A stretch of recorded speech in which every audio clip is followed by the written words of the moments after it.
MP, JCI Virudhunagar, book release and writer S. Ramakrishnan speech is meeting call to order. JCI greet by JC Naveen Kumar. எல்லாரும் கொஞ்சம் எழுந்து நின்னு. கடவுள் நம்பிக்கை மனித வாழ்விற்கு அர்த்தத்தையும் குறிக்கோளையும் வழங்குகிறது. மனித சகோதரத்துவம் நாடுகளின் எல்லைகளுக்கு அப்பாற்பட்டது. பொருளாதார நீதியை சுதந்திரமான முறையில் சுதந்திரமான மனிதர்களால் சிறந்த முறையில் அடைய முடியும். அரசு சட்டங்களால் அமைய வேண்டுமே. JCI agreed. We believe that faith in God gives meaning and purpose to human life. That the brotherhood of man transcends the sovereignty of nations. That economic justice can best be won by the free man through free enterprise. That government should be of law rather than of man. That earth's great treasure. Thank you JC Naveen Kumar. Welcome address by chairman. அனைவருக்கும் மகிழ்வான மாலை வணக்கம். இன்னைக்கு ஒரு அருமையான மாலை பொழுது. JCI Virudhunagar மற்றும் விருதை விருட்சத்தோடு இணைந்து அடையா நெடுங்கதவு மற்றும் பேசு புனை அப்படிங்கிற ஒரு 2 அருமையான புத்தகங்கள் மற்றும் பாரதிய பாஷா விருது பெற்ற எழுத்தாளர் ஐயா S. ராமகிருஷ்ணன் அவர்களுடைய பேருரை கதைகளின் எதிர்காலம் என்னும் தலைப்பில் இப்படி ஒரு அருமையான வாய்ப்பை JCI விருதுநருக்கு வழங்கிய விருதை விருட்சத்துக்கும் அம்பாள் ஆர் முத்துமணி அண்ணாச்சி அவர்களுக்கும் முதற்கண் என் நன்றியை தெரிவித்துக் கொள்கிறேன். இவ்விழா இவ்வளவு சிறப்பாக அமைய முதலிலிருந்து என்ன செய்வது, அடுத்த திட்டம் என்ன, மக்களை எப்படி கூட்டுவது என்று ஒவ்வொரு விஷயத்தையும் தொடர்ந்து ஃபாலோ அப் செஞ்சு இன்னைக்கு நமக்கு ஒரு தலைமை விருந்தினராக வந்திருக்கக்கூடிய முத்துமணி அண்ணாச்சி அவர்களை வருக வருக என வரவேற்கிறேன். வரலாற்றின் வெளிச்சம் அப்படிங்கிற தலைப்பில் போன வருஷம் ஒரு அருமையான ஒரு பேருரை நிகழ்த்தி இன்னைக்கு நம்ம எல்லாரையும் அவருடைய அந்த பேருரைக்கு கட்டுப்பட்டு உட்கார வைக்கக்கூடிய நம்ம எல்லாருக்கும் பிடிச்ச நம்மளுடைய எழுத்தாளர் ஐயா S. ராமகிருஷ்ணன் ஐயா அவர்களை வருக வருக என வரவேற்கிறேன். மேலும் 2 அருமையான புத்தகங்கள், சிறிய சிறிய கதைகளாகவே அருமையான கருத்துக்களை உடைய 2 புத்தகங்கள், அடையா நெடுங்கதவு பேசும் பூனை அப்படிங்கிற தலைப்பில் மிகச்சிறப்பாக எழுதி இன்னைக்கு நூல் வெளியிட இருக்கக்கூடிய முனைவர் S. வினோத் ஐயா அவர்களை வருக வருக என வரவேற்கிறேன். மேலும் இந்த நூலை பெற வந்திருக்கும் ஐயா ஆறுமுகசாமி அவர்கள், தேன்மொழி அம்மா அவர்கள், கருத்துரை வழங்க வந்திருக்கும் ஜான் பாக்கியா அவர்கள், முனைவர் அருள்மொழி அவர்கள், ஐயா ஸ்ரீதர் அவர்கள் அனைவரையும் வருக வருக என வரவேற்கிறேன். இவ்விழாவிற்கு சிறப்பாக மிகச்சிறந்த சிறப்பு, ஒரு விழாவின் சிறப்பு அங்கு வந்திருக்கும் பங்கேற்பாளர்கள் உங்கள் அனைவரையும் JCI விருதுநகர் மற்றும் விருதை விருட்சத்தின் சார்பாக வருக வருக என வரவேற்கிறேன். நன்றி.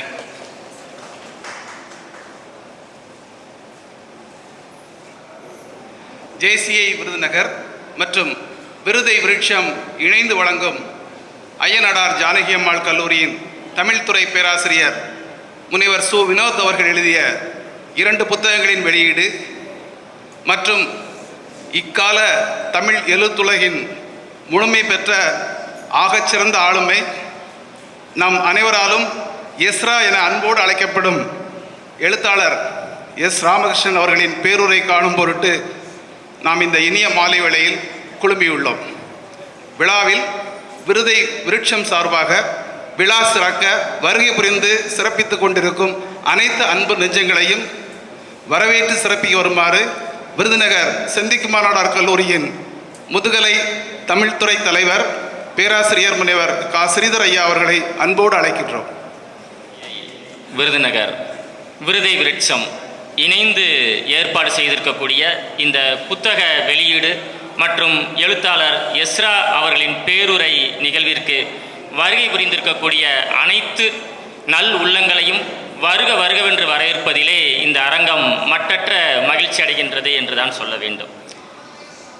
யாயும் யாயும் யாராகியரோ எந்தையும் நுந்தையும் எம்முறை கேளீர். இதை யாரை பார்த்து வேணாலும் யார் வேணாலும் கேட்டுக்கிடலாம். எந்தையும் நுந்தையும் எம்முறை கேளீர், யானும் நீங்களும் எவ்வளி அரிதும். ஆனால் இங்கே செம்புல பெயல் நீர் போல இலக்கியம் நெஞ்சம்தாம் கலந்தனவே என்பது போல நமக்கு இந்த இடத்துல ஒரு அறிமுகம் அப்படின்னு சொன்னால் ஒரு இலக்கியத்தினுடைய அடிப்படையில் இந்த இடத்துல ஒன்று சேர்ந்திருக்கிறோம் அப்படிங்கிறதா. மிச்சப்படி இரத்த உறவுகள், அதையும் தாண்டி நண்பர்கள், இதையெல்லாம் கடந்து இலக்கியங்கிற ஒற்றை புள்ளியில் நம்ம இந்த இடத்துல சந்திச்சிருக்கிறோம். இப்படி ஒரு அருமையான ஒரு விழாவிற்கு அல்லது ஒரு சந்திப்பிற்கு ஏற்பாடு செய்து இந்த இனிய விழாவில் தலைமை உரை நிகழ்த்தவிருக்கக்கூடிய விருதை மண்ணினுடைய மார்க்கண்டையன் சொல்லலாம், அண்ணாச்சி முத்துமணி அண்ணாச்சி அவர்களை வருக வருகவென்று வரவேற்பதிலே மற்றற்ற மகிழ்ச்சி அடைகின்றேன். இன்னைக்கு ஆடி 18ஆம் பெருக்கு, இது போக நண்பர்கள் தினம் வேற சொல்லிக்கிட்டு இருக்கிறோம். இந்த கூட்டத்தில் இரட்டை மகிழ்ச்சி படக்கூடிய நபர் யாருன்னு கேட்டால் கண்டிப்பாக அது முத்துமணி அண்ணாச்சியாக தான் இருக்கும் அப்படிங்கிறதான். ஒரு விதத்தில் மண்ணின் மைந்தனாக இருக்கக்கூடிய எஸ்ரா அவர்களை விருதுநகர் மண்ணில் மீண்டும் ஒரு முறை பேச அழைத்தமையில் ஒரு மகிழ்ச்சி பட்டிருப்பார்.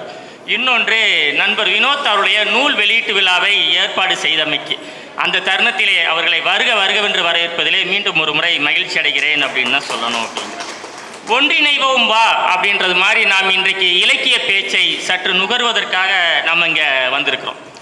அடுத்ததாக என்னுடைய நண்பர் அப்படின்னு சொல்லலாம்.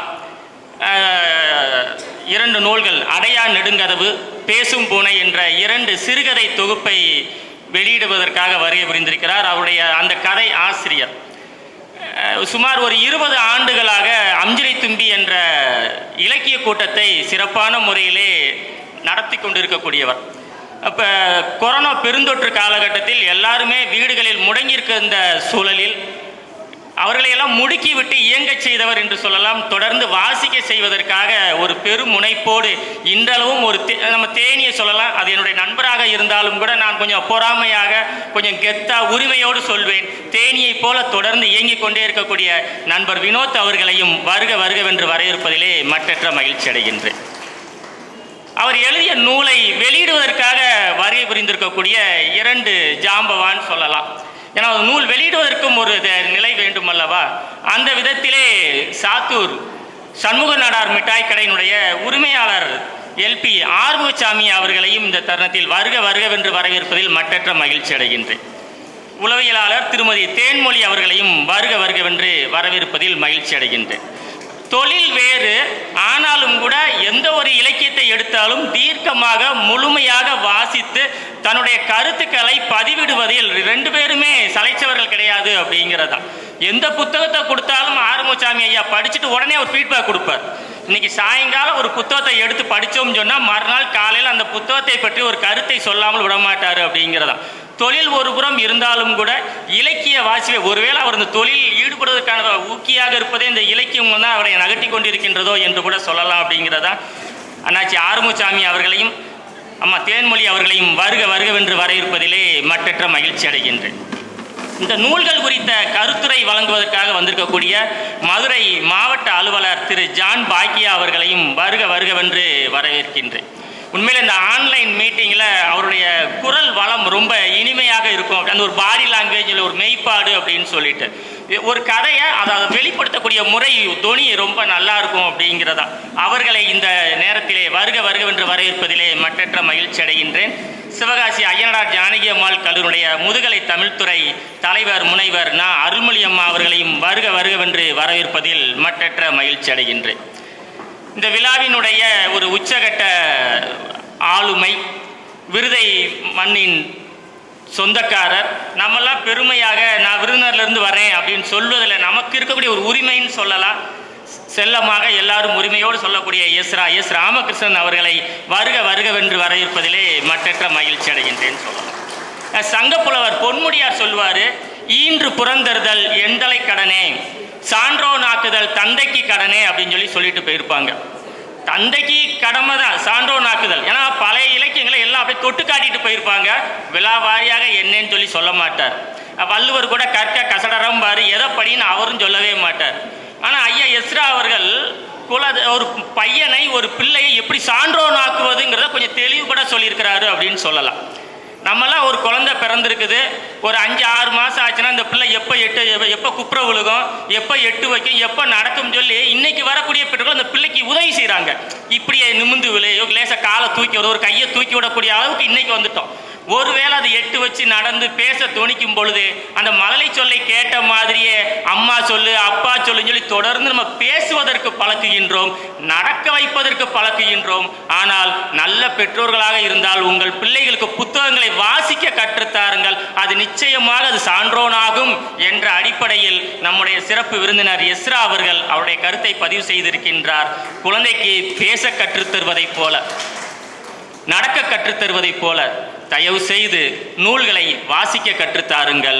கண்டிப்பாக அது இந்த சமூகத்தில் நிச்சயம் ஒரு சான்றோனாக வலம் வரும் என்பதில் நிச்சயமான ஒரு கருத்தை கொண்டிருக்கக்கூடிய எஸ்ரா அவர்களை இந்த தருணத்தில் வருக வருகவென்று வரவேற்பதில் மட்டற்ற மகிழ்ச்சி அடைகின்றேன்.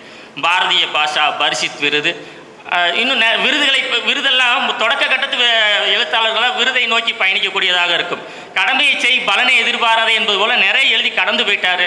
விருதுகள் இந்த துண்டா இதை நான் தோளில் வாங்கி போட்டுக்கிறேனேன்னு சொல்லி வரக்கூடிய ஒவ்வொரு விருதுகளையும் தன்னுடைய தோளில் அணிந்து கொண்டு செம்மாந்த நடையோடு நடந்து கொண்டிருக்கக்கூடிய எஸ்ரா அவர்களை இந்த தருணத்தில் வருக வருகவென்று வருவதில் மீண்டும் ஒரு முறை மகிழ்ச்சியோடு நன்றியை தெரிவித்துக் கொள்கின்றேன். இந்த கூட்டத்திற்கு தனித்து வந்திருக்கக்கூடியவர்களையும் தன்னுடைய இல்லறத்தாலோடு வந்திருக்கக்கூடிய நபர்களையும் குடும்பத்தோடு வந்திருக்கக்கூடிய அனைவரையும் வருக வருகவென்று வரவேற்பதில் மட்டற்ற மகிழ்ச்சி அடைகின்றேன். கல்யாண வீட்டுக்கு போவோம், பொருட்காட்சிக்கெல்லாம் போகும். இந்த இலக்கிய கூட்டத்திற்கு தனித்தும் இல்லறத்தாலோடு குடும்பத்தோடு வந்திருக்கக்கூடியவர்களுக்கு இரட்டை மகிழ்ச்சியோடு உங்களை சிறந்தாழ்ந்து வருக வருகவென்று வரவேற்று அமைகின்றேன். வாய்ப்பிற்கு நன்றி கூறி விடைபெறுகிறேன். நன்றி, வணக்கம். பேராசிரியர் சிறிதரையா அவர்களுக்கு நன்றி. செல்வத்து பயன் ஈதலும் இசைப்பட வாழ்தலும் மட்டுமல்லாது தான் பெற்ற இலக்கிய இன்பத்தை தனது சகாக்களும் பெற வேண்டுமானால் விருதுநகரில் நல்ல பல நூல்களை வாசிக்கும் அன்பர்களின் வட்டம் பெருக வேண்டும் எனும் உன்னத உயரிய நோக்கத்தோடு விருதை விருட்சம் எனும் அமைப்பினை ஆரம்பித்து அதன் ஆணி வேராக திகழும் அதன் புரவலர் மற்றும் இந்த இனிய விழாவின் தலைவர் மதிப்பிற்கும் மரியாதைக்கும் உரிய அம்பாள் ஸ்ரீ ஆர் முத்துமணி அண்ணாச்சி அவர்களை விழாவில் தலைமையுரை நல்கி சிறப்பிக்குமாறு அன்போடு அழைக்கின்றோம். அனைவருக்கும் வணக்கம். அற்புதமான இந்த மாலை பொழுதில் நம்மிடையே இன்று மேடையில் அமர்ந்து அலங்கரித்து கொண்டிருக்கக்கூடிய பிரபல எழுத்தாளர் எஸ்ரா என்று எல்லாரும் அன்போடு அழைக்கக்கூடிய எஸ் ராமகிருஷ்ணன் அவர்களை இன்று 2 புத்தகங்களை எழுதி அதன் மூலம் தன்னுடைய இலக்கிய உலகில் ஒரு பெரிய மாற்றத்தை கொண்டு வருவதற்கு முனைப்பாக இருக்கக்கூடிய அன்பர், எனது இனிய நண்பர் முனைவர் வினோத் அவர்களை மற்றும் ஏனைய இலக்கிய சிந்தனை உள்ள அன்பர்களே, பெரியோர்களே, தாய்மார்களே,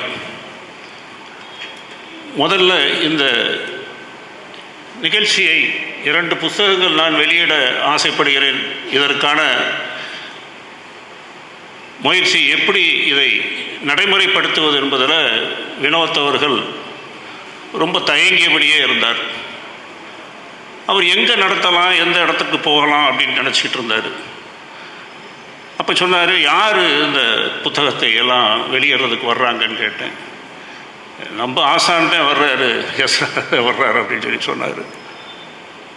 நான் சொன்னேன், இதெல்லாம் நீங்கள் இப்படி பண்ணக்கூடாது, நம்ம இடம் இருக்குது, நீங்கள் இங்கே நடத்தலாம், எப்போ வேணாலும் நடத்தலாம். இலக்கியத்திற்குனே இது ஒதுக்கப்பட்ட ஒரு இன்னைக்கு அரங்கமாக இருக்குது. இன்னும் சொல்லப்போனால் கிட்டத்தட்ட 40-42 வருடங்கள் கழித்து இந்த அரங்கம் இந்த அளவுக்கு நிறைந்து சிறப்பை கொடுக்கிறது என்றால் அந்த இலக்கியத்திற்கான கொடுக்கப்பட்ட ஒரு அற்புதமான ஒரு அங்கீகாரம் என்று நான் அதை சொன்னேன். அதனால் இந்த நிகழ்ச்சியை இங்கே நடத்துறதில் நான் மிகவும் பெருமிதப்படுகிறேன். அது எனக்கு மட்டற்ற மகிழ்ச்சியை கொடுக்கிறது. இந்த 2 புத்தகங்களை என்கிட்ட கொடுக்கும்போது வினோத் அவர்கள் மிக அடக்கமாக எதையுமே விளக்கி சொல்ல மாட்டார். அவருடைய எழுத்தின் மூலமாக அவருடைய ஒவ்வொரு மனதினுடைய வெளிப்பாடுகளை கொண்டு வருவார். அதில் சிறப்பாக நிச்சயமாக ஒரு விஷயம் இருக்கும். ஒரு ஆசிரியர் இருக்காருன்னா சில நேரங்களில் நீங்கள் பார்க்கலாம், ஒரு பள்ளிக்கூடத்தில் ஒரே ஒரு மாணவன் என்ன செய்வான்னா அவன் ரொம்ப அற்புதமாக இருப்பான். தனக்கு பிடிச்ச ஆசிரியரை பற்றி அவர் எப்படி பேசுவாரோ, அவர் எந்த முறையில் பாடம் நடத்துவாரோ அது மாதிரியே செஞ்சு காமிப்பான். இது அந்த ஆசானுக்கு கொடுக்கக்கூடிய மரியாதையாக நான் நினைப்பேன். இன்றைக்கி வினோத் அவர்களுடைய எழுத்திலும் எப்படி இருக்கும்னா, எஸ்ரா அவருடைய சாயல் அங்கங்கே இருக்கும். அது அவருக்கு கொடுத்துருக்கக்கூடிய ஒரு பெரிய ஒரு மரியாதையும் அங்கீகாரத்தையும் அதில் நம்ம பார்க்கலாம். அது இயற்கையாகவே வந்துடும். அவர் கூட பேசும்போதும் அவர் எழுத்தை நம்ம படிக்கும்போதும் இது இயற்கையாகவே நமக்குள்ளே வந்துடும். அத்தனை அற்புதமான ஒரு இந்த புத்தகத்தை பொறுத்தவரையில் நான் அடையா கதவை முதலில் படித்தேன். அந்த அடையா கதவு என்பது வேறு ஒன்றும் இல்லை, நம்ம வாழ்க்கையில் நடக்கிற யதார்த்தமான விஷயங்கள் தான். சிறு வயதில் இருந்து நம்மளுடைய பால்விய பருவத்தில் நாம் சந்தித்த மக்களை பற்றியது, நாம் பார்த்த விஷயங்களை பற்றியது. விருதுநகரில் எல்லாருக்கும் தெரியும், காசுக்கடை பஜார்னால் நமக்கு எல்லாருக்கும் தெரியாது இருக்காது. கிட்டத்தட்ட காசுக்கடை பஜார் என்பது ஒரு இணைப்பு, ஊரையே இணைக்கக்கூடிய ஒரு சின்ன சந்து, சின்ன அந்த வீதியானது நம்ம எங்கே கொண்டு போய் விடுவோம் என்றால் கோயிலில் கொண்டு போய் விட்டுரும். கோயிலுக்கு செல்லணும்னா எல்லாரும் அந்த வழியில் தான் பெண்கள் நடந்து போவார்கள். அப்படி ஒரு நலிவு சுழிவு நிறைந்த ஒரு பாதை அது. அந்த பாதை வழியாக ஒரு தந்தை தன் குழந்தையோடு அப்பப்போது சைக்கிளில் சென்று கொண்டே இருக்கிறார். அதை அவர் அழகாக வர்ணிச்சிருக்கிறார். இவ்வளோதான் விஷயம். ஆனால் அதே தந்தையை அவள் தன் சைக்கிளில் பின்னால் வைத்து அவர் முதுமை அடைந்த காலத்தில் அவள் மருத்துவமனைக்கு கூட்டி செல்கிறார். இந்த வர்ணனை இவ்வளோதான். இதை 3 பக்கத்துக்குள்ள இந்த கதையை அவ்வளோ சுருக்கமாக அழகாக சொல்ல முடியுது என்றால் அது ரொம்ப சிறப்பாக சொல்லியிருக்கார். இதுக்கு அடுத்து இதே மாதிரி அருப்புக்கோட்டை வாழ் மக்களுக்கு ஒரு பக்கத்தை கொடுத்துட்டாரு. அதில் என்னென்னலாம் கொடுக்க முடியும். ஒரு தெரு இருக்கிறது என்றால் அதற்கு அடையாளம் என்னவாக இருக்கும்னா, அங்கே இருக்கக்கூடிய ஒரு சாப்பாடு, இல்லை இருக்கக்கூடிய ஒரு மனிதர். நீங்கள் நல்லா பாருங்கள், விருதுநகர்லையுமே நம்ம சொல்லுவோம், அந்த படத்துக்கு போகிறோம்னா அங்கே ஒரு பரோட்டா கடை இருக்கும், அது ஒரு அடையாளமாக இருக்கும். இப்படி அந்த அடையாளத்தை சொல்வதற்கு அந்த உணவையும் ருசியையும் சேர்க்கிறோம். அதனால தான் அந்த தலைப்பு என்ன கொடுத்துருந்தாங்கன்னா தெரு ருசி அப்படின்னு கொடுத்துருந்தாரு. அதுவுமே ஒரு அற்புதமான ஒரு கற்பனை கலந்த சம்பவங்களை கொண்டு வந்து அதில் இணைச்சிருக்காரு. அதுக்கடுத்து புதிய வார்ப்புகள் சொல்கிறாரு. இது ரொம்ப சுவாரஸ்யமானது. நம்மெல்லாம் எங்கேயாவது போகிறோம், ஒரு 15-20 வருஷத்துக்கு கழித்து அதே இடத்துக்கு போகும்போது அந்த இடம் எப்படி இருப்பது என்பதை நாம் பார்த்துட்டு வந்துடுறோம். மனதில் சில ஆதங்கம் இருக்கும். நான் கூட இன்று சில நேரங்களில் பெங்களூர் வீதிகள் எல்லாம் செல்லும் பொழுது எனக்கு தோன்றும், இந்த தெருவெல்லாம் எவ்வளோ நல்லா இருந்தது அந்த காலத்தில். எவ்வளவு சின்ன சின்ன விற்பனையாளர்கள்லாம் அந்த தெருவோரத்தில் வாழ்க்கை நடத்தி கொண்டு இருந்தார்கள். இதெல்லாம் எங்கே போச்சு, இந்த தெருவனுடைய அழகே இல்லையே அப்படின்னு நான் ஆதங்கப்படுவது உண்டு. அப்படியாக அவர் அந்த சலூனுக்கு போகிறார். அங்கே ஒரு மனிதர் இவருக்கு நண்பராக இருக்கிறார், முடி திருத்துவர். அவரோடு அவர் பேசியதும் அந்த காலகட்டங்களில் அவரோடு அந்த நேரத்தை கழித்ததும் இதையெல்லாம் அவர் நினைவில் அழியாமல் உள்ளே இருக்கிறது. அதே சிந்தனையில் 20 வருஷம் கழித்து போகிறாரு. ஆனால் அவர் இல்லை, அது மாறி இருந்தது. அது ஏர் கண்டிஷன் பண்ணப்பட்டிருந்தது. உள்ளுக்குள் இருக்கக்கூடிய படங்கள் எல்லாம் வித்தியாசமாக இருந்தது. ஒரு காலத்தில் அந்த காலத்தில் நடித்த நடிகர்களுடைய படம் இருந்தது. இப்போ அதெல்லாம் மாறி இப்போ இருக்கக்கூடிய இளமையான நடிகர்களுடைய படம்லாம் இருந்தது. இறுதியாக பார்க்கும்போது யார் இருந்தா அப்படின்னா அவருடைய பையன் அங்கே இருந்தான். அப்போ ஒரு தந்தை இருக்காரான்னா இல்லை. அது எப்படி நாசுக்காக சொல்கிறார் என்றால் அவருடைய படம் அங்கு மாலை போடப்பட்டு இருந்தது. அது அவர் புரிஞ்சுக்கிறார். இப்படியான சூசுவமான விஷயங்கள் எல்லாம் சொல்லி அந்த அவருடைய அனுபவத்தையே கதை மூலமாக அற்புதமாக விளக்கி இருக்கிறார் வினோத் சார். நான் இன்னும் அந்த அவருடைய பேசும் பூனையை பற்றி நான் படிக்கலை. ஆனால் அதுவும் இதே போன்று நிறைய சாராம்சங்களையும் நிறைய படிப்பதற்கான ஒரு இலக்கிய சிந்தனையை நமக்கு வளர்த்து கொள்வதற்கான அடிப்படையை அந்த புத்தகம் முழுவதும் நமக்கு கொடுக்கும் என்று நான் இன்றைக்கு அவரை பாராட்டிக் கொள்கிறேன். இது எனக்கு ஒரு நல்ல வாய்ப்பாக இருந்ததற்காக நான் அவருக்கும் நன்றி சொல்லிக் கொள்கிறேன். எனக்கு இந்த விருதுநகர் ஜேசிஸும் விருதை விருட்சமும் இணைந்து இந்த நிகழ்ச்சியை நடத்தி கொடுக்கறதுக்கு எப்பயுமே உறுதுணையாக இருக்காங்க. இந்த விருதை விருட்சகம் ஏன் ஆரம்பித்தோம் அப்படின்னா, ஒரு சின்ன ஒரு கருதான் கிடைச்சது. ஒரு லைப்ரரி விருதுநகரில் ரொம்ப நாளாக திறக்கப்படாமல் இருந்தது. அது ஒரு பெண்கள் லைப்ரரி. 1958 ஒரு பெண்களுக்காக ஒரு லைப்ரரியை திறந்துருக்காங்க அப்படின்னா நீங்கள் சிந்திச்சு பார்க்கணும். அதற்காக நன்கொடை கொடுத்தவர் வெள்ளைச்சாமி நாடார் அந்த இடத்தையே கொடுத்துருக்கிறார். எத்தனை வருடங்களுக்கு முன்பே பெண்கள் படிக்க வேண்டும் என்ற அந்த ஒரு நல்ல சிந்தனையை அந்த நூலகம் நமக்கு சொல்லிக்கொண்டே இருக்கிறது. அதில் அதை திரும்பவும் திறக்க வச்சு அன்னைக்கு நம்மளுடைய எஸ்ரா அவர்கள் தான் வந்திருந்தார். அது ஒரு பெருமைப்படத்தக்க விஷயம். ஒரு சின்ன லைப்ரரியை அவர் திறந்து வைப்பாரா அப்படின்னு நினச்சோம். அவர் உடனே அந்த சந்துக்குள்ளே நமக்கு அதை பண்ணி கொடுத்தார். சின்ன சின்ன விஷயங்கள் அவருடன் நாம் கற்றுக்கொள்ள வேண்டியது நிறைய இருக்கிறது. நான் இப்போ ஒரு 10-15 நாளைக்கு முன்னால் அவரோட அலுவலகத்துக்கு சென்றேன் சென்னையில். இப்போ செல்லும்போது எனக்கு அவருடைய வீட்டையே அலுவலகமாக மாற்றியிருந்தால் அது மிகவும் ரம்மியமாக இருந்தது. சில இடங்களுக்கு நாம் செல்லும் பொழுது அங்கு கால் வைத்தாலே நமக்கு ஒரு அதிர்வு இருக்கும், மனதிற்குள் ஒரு சந்தோஷம் இருக்கும், உடல் முழுவதும் ஒரு சிலிர்ப்பு இருக்கும். அது அவருடைய இடத்தில் நான் உணர்ந்தேன். அந்த இடத்தில் அத்தனை அவருடைய புத்தகங்கள் எல்லாமே, அங்கு அவர் வாங்கிய ஏகப்பட்ட விருதுகள் எல்லாம் எனக்கு ஒரு பெரும் மகிழ்ச்சியை கொடுத்தது. அவர் ரொம்ப எளிமையாக இருந்தார். எனக்கு ஒரு கடைசியில் போகும்போது உள்ளே போய் ஒரு 5 புத்தகத்தை எடுத்துகிட்டு என் கையில் கொடுத்தாரு. 5 புத்தகத்திலையும் அவருடைய பெயர் இல்லை, அவர் எழுதின புத்தகம் அல்ல.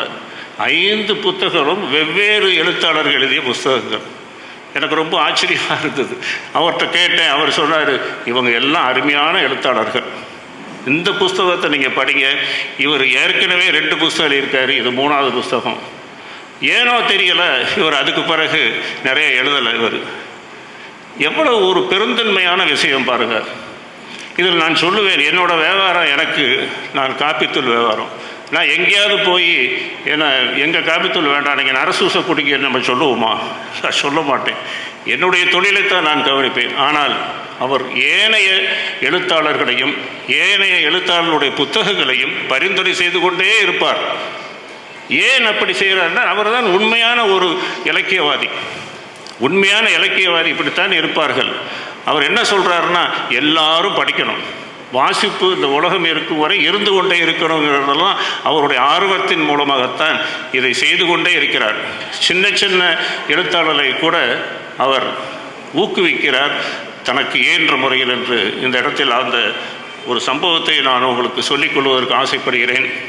இந்த நிகழ்ச்சியில் ஒரு நல்ல தலைப்பு என்னன்னா, கதைகளின் எதிர்காலம். இந்த கதைகளின் எதிர்காலத்திற்கு ஒன்றியதாக நான் இங்கே உங்களுக்கு ஒரு பெண்ணை நான் அறிமுகப்படுத்தப் போகிறேன். கிட்டத்தட்ட ஒரு ஏறத்தாழ 42-43 வருடங்களுக்கு முன்னால் நான் பாலிடெக்னிக்கில் படிக்கும்பொழுது, நான் மன்னிக்க வேண்டும், நான் செயலாளராக இருந்தபோது யோகா பண்ணுவதற்கென்று ஒரு மாணவி இருந்தாள்.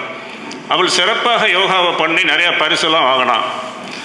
அதே அந்த மாணவியை கிட்டத்தட்ட ஒரு 35-40 வருடங்கள் கழித்து நான் சந்தித்தேன். அந்த சந்திப்பு எதற்காக ஏற்பட்டது என்றது கடவுள் தான் ஏற்படுத்தி கொடுத்துருக்கோம். நான் எப்பயுமே எதை சொல்லுவேன் என்றால், வாழ்க்கையில் நடக்கக்கூடிய ஒவ்வொரு விஷயங்களுக்குள்ளும் ஒரு காரணம் இருக்கும். there is a reason behind every happenings. அப்படி எனக்கு அறிமுகம் ஆகும்போது அந்த ஃபாத்திமா என்ற அந்த மாணவி தன்னுடைய அக்கால் மகளை எனக்கு அறிமுகப்படுத்தினால், அந்த நிலையில் அவள் என்னென்ன துயரங்களை எல்லாம் அடைந்திருக்கிறாள். கல்லூரியை முடித்தாள், 3V கல்லூரி தான். காபா ஃபாத்திமா ஃபதும் என்ற அந்த பெண்ணானவள் கல்லூரியை முடித்திருக்கிறாள். 3V கல்லூரியினுடைய chairman, union chairman, gold medalist, படித்தது பயோகெமிஸ்ட்ரி. அவளுக்கு ஆன அந்த பின்புலம் மிக அருமையாக இருந்தது. உடனே வேலை கிடச்சிடும், அவள் எங்கே வேணாலும் போகலாம். அவருடைய கனவு முழுவதும் தான் எங்கேயோ போக வேண்டும் என்று நினைத்தாள். ஆனால் அவளுடைய ஆரோக்கியம் பெரிய தடையாக இருந்தது. அவளுக்கு ஆட்டோ இம்யூனிட்டி சிஸ்டம் என்பது உடலில் வேலையே செய்யவில்லை. அதன் மூலமாக அவள் கிட்டத்தட்ட மரணத்திற்கே சென்று விட்டாள்.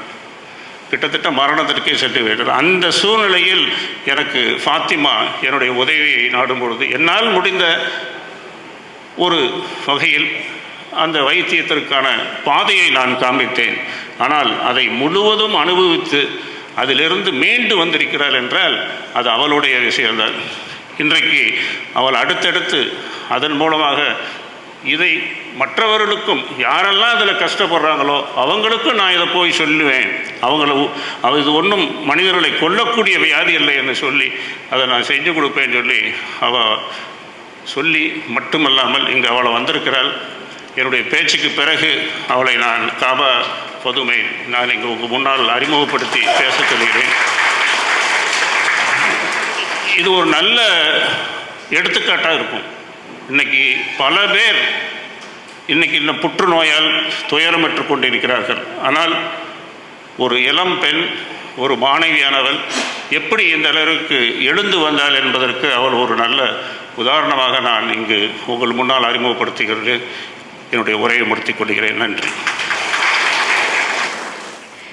A very graceful good evening to every beautiful souls. அனைவருக்கும் வணக்கம். ஃபஸ்ட்டு என்னோட ஸ்பீச்சை ஒரு தேங்க் மூலயமா ஆரம்பிக்கிறேன். மை கிரேட் தேங்க்ஸ் டு உயர் திரு முத்துமணி சார் அவர்கள். பிகாஸ் இன்னைக்கு நான் உயிரோடு இருக்க one of the reason sir தான். ஓகே, ஸோ இப்போ உங்கள் எல்லாருக்கும் ஒரு சின்ன கேள்வி வரும், அது என்ன இந்த வயசில் உயிரோடு இருக்கிற அளவுக்கு என்னாச்சு அப்படின்னு. நான் என்னோட சின்ன ஸ்டோரி 5 minutes or 10 minutesக்குள்ளே சொல்ல முடிச்சிடுறேன். சிங்கிள் மதரோட சிங்கிள் டாட்டராக தான் என் லைஃப் இருந்துச்சு. அப்போ நான் எங்கள் அம்மா கிட்ட கேட்டேன், அம்மா இந்த வேர்ல்டு ரொம்ப பெருசாக இருக்குது, இதில் எப்படி சக்ஸஸ் ஆகணும்? எங்கள் அம்மா சொன்ன ஒரே ஒரு வார்த்தை, எஜுகேஷன் அப்படிங்கிறத நீ கையில் எடுத்துக்கோ, எல்லாருக்கும் உதவியாக இருப்ப, உனக்கு உதவியாக இருப்பேன்னாங்க. சரி ஓகே அப்படின்னு சொல்லி தனிமை. அப்போ நாங்கள் ரொம்ப என்ன பண்ணுறதுன்னு யோசிக்கிறப்போ என்னோட 3V காலேஜ், விவி வன்னியமருமாள் காலேஜ் விருதுநகரில் எனக்கு சீட் கிடச்சிச்சு. விருதுநகர் மண் என்னை எவ்வளோ போல்டாக ஆக்கியிருக்கு அப்படிங்கிறது என்னோட ஸ்டோரியில் சொல்கிறேன். ஸோ காலேஜுக்கு போனேன், ரொம்ப ஹார்ட் ஒர்க் பண்ணேன், படித்தேன், மெடல் வாங்கினேன், சார் சொன்ன மாதிரி யூனியன் சேர்மன் ஆனேன். எப்படியாச்சும் என்னோட ஃபேமிலியையும் என்னோட அம்மாவையும் பெருமைப்படுத்தணுங்கிறது மட்டும்தான் மைண்டில் இருந்துச்சு. ஒரு நாள் சிவகாசியில் 5 காலேஜ் தான் காம்படிஷனுக்கு பயோடெக்னாலஜி டிபார்ட்மெண்ட் போகிறப்போ பார்க்குறேன், ஆடு மாடெல்லாம் பாலித்தீன் கவர் சாப்பிட்டுட்டு இருந்துச்சு. அப்போது ரொம்ப கஷ்டமாக இருந்துச்சு. அதுக்கு கான்ஸ்டிபேஷன் வந்துச்சுன்னா, வயிறு வலி வந்துச்சுன்னா ஒன்றுத்தவங்ககிட்ட சொல்ல முடியாது அதால். அப்போ எங்கள் மேம்கிட்ட கேட்டேன், மேம் இந்த மாதிரி இந்த உயிர்களுக்கெல்லாம் எப்படியாச்சும் ஹெல்ப் பண்ண முடியுமா? அப்போ மேம் சொன்னாங்க, நீ ஒரு பயோகெமிஸ்ட் தானே, நீ ஒரு சயின்டிஸ்ட் ஆகு, நீ எதையாவது இன்வென்ட் பண்ணு, எல்லாத்துக்கும் ஹெல்ப் பண்ணுனாங்க. அதை நான் ரொம்ப சீரியஸாக எடுத்துக்கிட்டேன். எப்படியாச்சும் பயோபிளாஸ்டிக், இந்த பிளாஸ்டிக்கு கொஞ்சம் மாற்றமாக ஒரு விஷயம் கண்டுபிடிக்கணும்னு பயோபிளாஸ்டிக்கில் ஒர்க் பண்ண ஆரம்பிச்சு எங்கள் மேமோட ஹெல்ப் மூலயமா எம்எஸ்சியில் பயோபிளாஸ்டிக்கையும் நாங்கள் உருவாக்கியாச்சு. இப்போ லைஃப் ரொம்ப அழகாக போகுது. காலேஜ் லெவலில் கோல்டு மெடலிஸ்டாக இருக்கேன், பெஸ்ட் ஆரேட்டராக இருக்கேன். சார் சொன்ன மாதிரி எங்கே போனாலும் ஜாப் கிடைக்கும், சயின்டிஸ்ட்டும் ஆகலாம், பேட்டன்ட்டும் வாங்கலாம். அப்படிங்கிற ஒரு நேரத்தில் ஃபைனான்ஷியல் ஸ்டெபிலிட்டிக்காக நான் ஜாப் போக ஆரம்பித்தேன். இன்டர்நேஷ்னல் கம்பெனியில் தான் ஒர்க் பண்ணிகிட்டு இருந்தேன். சரி ஓகே, கொஞ்ச நாள் கழித்து சயின்ஸில் திருப்பி ஒர்க் பண்ணலான்ங்கிற டயத்தில் எனக்கு ரேஷஸ், ஹேர் ஃபால், ஃபீவர் வந்துச்சு.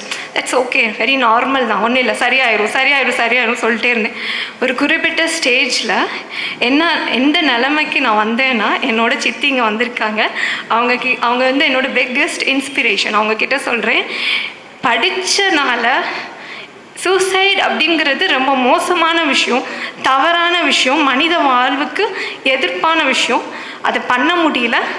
நான் இப்போது எனக்கு இதுக்கு மேலே வாழ முடியல, வாழணுன்னா ஏதாவது ஹெல்ப் பண்ணுங்க அப்படின்னு சொன்னோம். அவங்க ரொம்ப உடஞ்சி போய் யாருமே ஹெல்ப் பண்ணல. 3 months-ஆக எல்லாருமே சொல்லுவாங்க, எதுக்காக உழைக்கிறீங்க அப்படின்னா, சாப்பிட்றதுக்காக, ஒரு ஜான் வயிற்றுக்காக தான் இந்த பாடு. நான் கிட்டத்தட்ட ஒரு மாதம் சாப்பிடல, வெறும் தண்ணி மட்டுமே தான் குடித்தேன். அதுவும் வாமிட் வந்துடும். டாக்டர்கிட்ட போனால் சரியாயிருமானே அந்த லோக்கல் டாக்டர் சொல்லிகிட்டே இருக்காங்க. நாங்களும் சரி. அதுக்கப்புறம் ஒரு குறிப்பிட்ட ஸ்டேஜில் நடக்க முடியல, சாப்பிட முடியல, மூச்சும் வாங்க முடியல, பெட்டில் அப்படியே படுத்தே இருப்பேன். பாத்ரூம் எதுவும் போக முடியாது. அந்த சுச்சுவேஷனில் முத்துமணி சாரை வந்து எங்கள் சித்தி காண்டாக்ட் பண்ணாங்க. அப்போது உண்மைக்கு கடலில் வந்து சொல்லுவாங்கள்ல, கப்பல் வந்து தத்தளிக்கும் போது வந்து கலங்கரை விளக்கம் வந்து உதவியாக இருக்கும்னு, அப்படி வந்து சார் வந்து என்னோடய லைஃப்பில் கலங்கரை விளக்கம், என்னோட இறைவன் எனக்கு அனுப்பிச்ச தூதுவர்.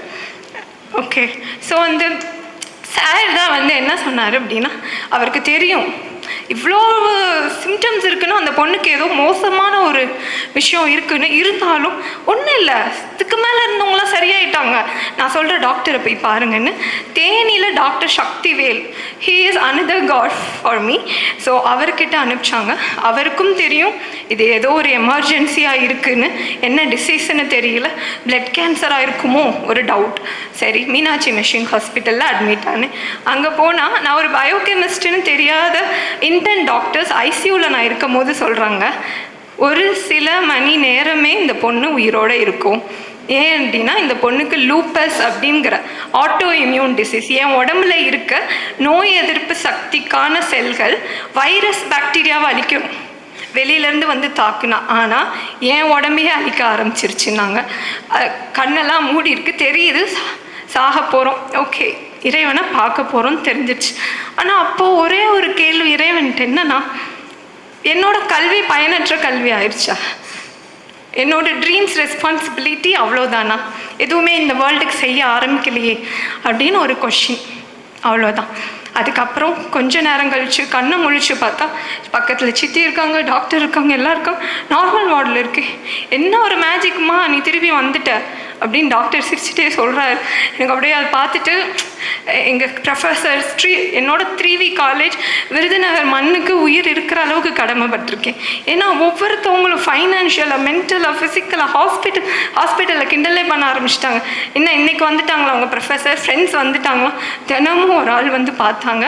அந்த 15 days ஃபுல்லாக நான் அட்மிட் ஆகிருந்தேன். எல்லோரும் என்னை வந்து நல்லா பார்த்துக்கிட்டாங்க.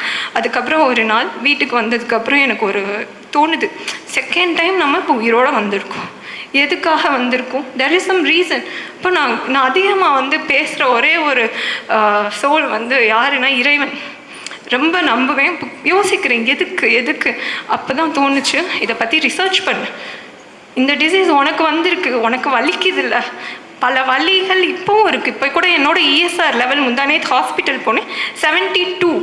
ஒரு எறும்பு கடிக்கிறப்போ அந்த லெவல் வலிக்குமா? எறும்பு கடிச்சப்போ வலிக்கும்ல, அப்போ வந்து அந்த ESR வந்து 4 தான் இருக்கும். எனக்கு வந்து 72 இருக்குது. அப்போ இப்போ கூட எனக்கு வலிக்குது. அப்போ இந்த வலியெல்லாம் தாங்கி எதுக்கு நான் எதுக்காக நான் செகண்ட் டைம் வாழணுங்கிறப்போ தோணுச்சு, இதை பற்றி ரிசர்ச் பண்ணு. இந்த நோய் உனக்கு வந்துருச்சு, உனக்கு வலிக்குது, இந்த உலகத்தில் வேறு யாருக்கும் இது வரக்கூடாது, வலிக்கக்கூடாது, இதுக்கு அவேர்னஸ் க்ரியேட் பண்ணு அப்படின்னு சொல்லி தோணுச்சு. சரி, ஓகே. அப்போ தான் நான் பயோகெமிஸ்ட்ரி, ஆல்ரெடி நான் சயின்டிஸ்ட் ஆகணும்னு சொல்லாத தேவை, நிறைய ரீட் பண்ண ஆரம்பித்தேன். இப்போ தான் ஒரு பெரிய ஆச்சரியம் காத்திருந்துச்சு, ரொம்பவே க்ரூவலான ஆச்சரியம். இந்த டிசீஸ் 50 லட்சம் பெண்களுக்கு வேர்ல்ட் லெவலில் இருக்குது. ஒன்லி பெண்களை தான் இதை அட்டாக் பண்ணுது அப்படிங்கிறது தெரிஞ்சுக்கிட்டேன். ரொம்ப கஷ்டமாக இருந்துச்சு. இதுக்கு என்ன ரீசன் அப்படின்னு படிக்க ஆரம்பிச்சு. நம்பர் 1 மன அழுத்தம் அப்படிங்கிறது தெரிய வந்துச்சு. அப்போ தான் எனக்கு தெரிய வந்துச்சு, இவ்வளோ அவார்டு, இவ்வளோ மெடல் வாங்கியும் எனக்குள்ளேயே ஏதோ ஒரு ஏக்கம், ஏதோ ஒரு மன அழுத்தம் இருந்திருக்கு. அதை நான் ஷேர் பண்ணாமல் ரொம்ப குடும்ப பொறுப்பு, குடும்பத்தை நல்லா பார்த்துக்கணும், வேர்ல்டுக்கு ஏதாவது செய்யணும்னு சொல்லி என் உடம்பை வந்து நான் பேசாமல் கவனிக்காமல் விட்டேங்கிறத கண்டுபிடிச்சேன். ஸோ அதுக்கப்புறம் இப்போ நான் என்ன முடிவு பண்ணேன் அப்படின்னா, லூப்பஸ் லூமினரின்னு ஆரம்பிச்சு இந்த வேர்ல்டில் இருக்க எல்லா பெண்களையும் இதிலேருந்து சேவ் பண்ணணும். 50 லட்சம் பெண்களையும் சேவ் பண்ணணும். நான் நினச்சேன் பயோபிளாஸ்டிக் தான் என்னோட ட்ரீம். அது இல்லை, அது மட்டும் இல்லை, பல பெண்கள் நான் பட்ட கஷ்டம் யாரும் படக்கூடாது அப்படிங்கிறது தான். ஸோ அதுக்கப்புறம் என்னோட ஃபைனான்ஷியல் ஸ்டெபிலிட்டிக்காக biology classes and English communicative கிளாஸஸும் எடுத்துகிட்ருக்கேன். So this is my story. இதிலேருந்து நான் என்ன சொல்கிறேன் அப்படின்னா, நம்மளுக்கு ஒரு பெயின் இருக்குது அப்படின்னா அதில் ஒரு பர்பஸ் இருக்குது. சார் சொன்னாங்கல்ல, எதுவுமே லைஃப்பில் ஒரு காரணம் இல்லாமல் நடக்காது. நம்ம ரொம்ப நல்லவங்களாக இருக்கோம், நம்மளுக்கு கஷ்டம் வருது அப்படின்னா மற்றவங்க கஷ்டப்படக்கூடாதுங்கிறதுக்கு அந்த கஷ்டம் நம்மளுக்கு இருக்கும். அதுலேருந்து நம்ம கற்றுக்கிறணும், 4 பேருக்கு உதவி செய்யணும். நம்ம எப்போ கஷ்டப்படுறோமோ அந்த நேரத்தில் உடஞ்சி போங்க, அழுங்க. ஆனால் சார் மாதிரி 4 நல்லவங்க கூட இருந்தாங்கன்னு வச்சுக்கோங்களேன், நிச்சயமாக மற்றவங்களுக்கு உதவி செய்யணுங்கிற மோட்டிவேஷன் கண்டிப்பாக வரும். So I want to finish this talk. Before that I want to ask one help. உங்கள் எல்லாருக்கிட்டையும் ஒரு ஹெல்ப் கேட்கணும். ப்ளீஸ் நீங்கள் பண்ணுவீங்கன்னா ஹேண்ட் ரைஸ் பண்ணலாம். Okay, thank you so much. என்ன ஹெல்ப்னா, இன்னைக்கு இந்த நிமிஷத்துலேருந்து எல்லாரும் உங்களோட ஹெல்த்தை பார்த்துக்கிடுவீங்களா? எஸ்ண்ணா, கை தூக்குங்க ப்ளீஸ். பிகாஸ்ண்ணா அந்த ஐசியூவில் இருக்கிறப்போ என்ன தோணுச்சுன்னா, நான் வாங்கின மெடல்லாம் தோணலை. ஐசியூவில் இருக்கிறப்போ அந்த கல்வி பயனற்று அப்படியே போகுது. பல கடமைகளை விட்டு அப்படியே நம்ம போகிறோம், யாருமே இருக்க மாட்டாங்க. அது ரொம்பவே அப்போ தான் எனக்கு தோணுச்சு, இந்த எதுவுமே இந்த லைஃப்பில் நிரந்தரம் இல்லை. இந்த லைஃப்பில் நம்மளுக்கு நிரந்தரம் கடவுளாக கொடுத்த சொத்து நம்மளோட ஹெல்த். ஸோ அதை நம்ம நல்லா பார்த்துக்கிறோம். செகண்ட் ஹெல்ப், உங்கள் எல்லாருக்கிட்டையும் எனக்கு என்ன வேணும் அப்படின்னா, நீங்கள் எல்லாருமே of course I told starting it's is beautiful சோல்ஸ்னு. ஸோ ரொம்ப அழகான சோல்ஸ் நீங்கள் எல்லாம், ஆத்மாக்கள். மற்றவங்களுக்கு தெரிஞ்சவங்களோ தெரியாதவங்களோ பணம் இல்லை பொருள் தான் கொடுக்கணும்னு இல்லை, ஏதாவது ஒரு விதத்தில் டெய்லி ஹெல்ப் பண்ணுங்கள். அது எப்படி டெய்லி ஹெல்ப் பண்ண முடியும்? காலையில் எந்திரிச்சோடையும் நம்ம நல்லா இருக்கணும்னு ப்ரே பண்ணும்போது, இந்த உலகத்தில் எல்லா உயிரும் ஏதோ ஒரு கஷ்டப்படுது, கடவுளே இந்த உலகத்தில் இருக்க எல்லா உயிரையும் நல்லா பார்த்துக்கோன்னு ஒரு ப்ரேயர் மட்டும் பண்ணிடுங்க. So this is my second help. And so இதோட என்னோட ஸ்பீச்சை நான் எண்ட் பண்ணிக்கிறேன். Thank you so much. என்னோட ஸ்பீச்சை பொறுமையாக கேட்ட அனைவருக்கும் தேங்க்யூ ஸோ மச். வினோத் ஐயா அவர்களின் மேன்மையையும் அவரது நூல்களின் சிறப்பையும் மற்றும் எஸ்ரா ஐயா அவர்களின் மேன்மையையும் எடுத்து கூறி சிறப்பானதொரு தலைமையுரை நல்கிய முத்துமணி அண்ணாச்சி அவர்களுக்கு நன்றி. அதை விடவும் அவர் ஒரு அருமையான ஒரு பர்சனாலிட்டியை நமக்கு இன்ட்ரடியூஸ் பண்ணாங்க, கபாபதும். இன்னைக்கு எஸ்ரா ஐயா பேசுகிற தலைப்பே கதைகளின் எதிர்காலம். இங்கே கதைகளுடைய நிகழ்காலம் இங்கே நம்ம முன்னால் இருக்குது. தன் உடம்பில் இருக்கிற அதீத எதிர்ப்பு சக்தியே, தன் உடம்பில் உள்ள அதீத எதிர்ப்பு சக்தியே தனக்கு எதிரியாக மாறும் ஆட்டோ இம்யூன் டிசீஸ் வகையினை சார்ந்த சிஸ்டமிக் லியூப்பஸ் எரித்திமேட்டோசஸ், எஸ்எல்இன்னு சொல்லுவாங்க, அப்படிங்கிற கொடிய வியாதியிலிருந்து மீண்டு வந்தது மட்டுமல்லாது, அந்த நோயுடன் தொடர்ந்து போராடும் கிட்டத்தட்ட 50,000 நோயாளிகளை அரவணைத்து அவர்கள் அந்த நோயிலிருந்து மீள்வதற்கான விழிப்புணர்வு ஆலோசனைகளை வழங்கி உயிர் வேதியியல் ஆராய்ச்சி பணியில் தன்னை முழுமையாக அர்ப்பணித்து சிறந்த ஆசிரியையாக செயற்பட்டு வரும் ஸ்ரீ கபாபதும் அவர்களின் சேவைகளை ஊக்குவிக்கும் விதமாக அவருக்கு விருதுநகர் ஸ்ரீ அம்பாள் ராமசாமி புஷ்பமணி அறக்கட்டளை ரூபாய் 50,000 ஊக்கத்தொகையாக வழங்கிட முடிவு செய்துள்ளது. இந்த ஊக்கத்தொகையினை வாழும் கதையான கபாபதும் அவர்களுக்கு கதைகளில் வாழும், தான் எழுதும் கதைகளில் வாழும் எழுத்தாளர் எஸ்ரா அவர்கள் வழங்கி சிறப்பிக்குமாறு அன்போடு கேட்டுக்கொள்கிறோம். பார்க்கலாம்.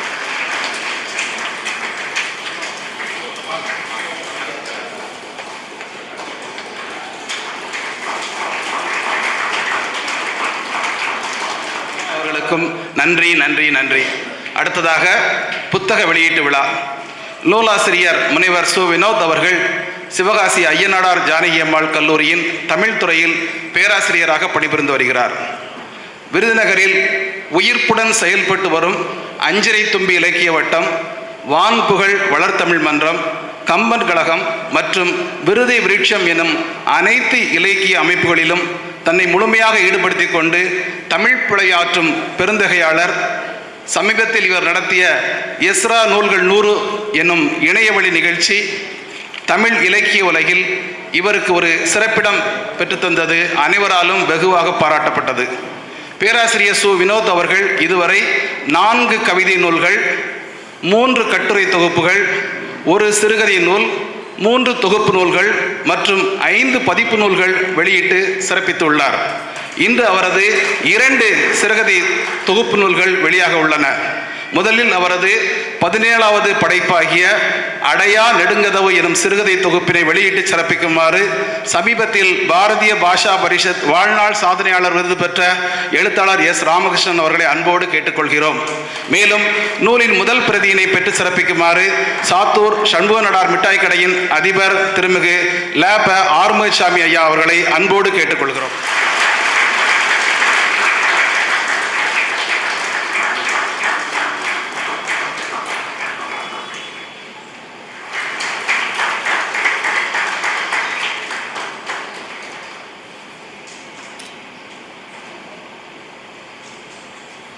முதல் ஆடி 18 ஆடி பெருக்கு நன்னாள். இந்நன்னாளில் பேராசிரியர் சு. வினோத் அவர்களின் 18வது படைப்பு ஆடி 18ல் 18வது படைப்பாகிய பேசும் பூனை சிறுகதை தொகுப்பு வெளியிட இருப்பது சிறப்பு. அடுத்ததாக பேசும் பூனை நூலையும் வெளியிட்டு சிறப்பிக்குமாறு எழுத்தாளர் எஸ்ரா அவர்களையும் அந்த நூலை பெற்று சிறப்பிக்குமாறு சகோதரி விருதுநகர் உளவியல் ஆலோசகர் திருமதி தேன்மொழி அவர்களையும் அன்போடு கேட்டுக்கொள்கிறோம்.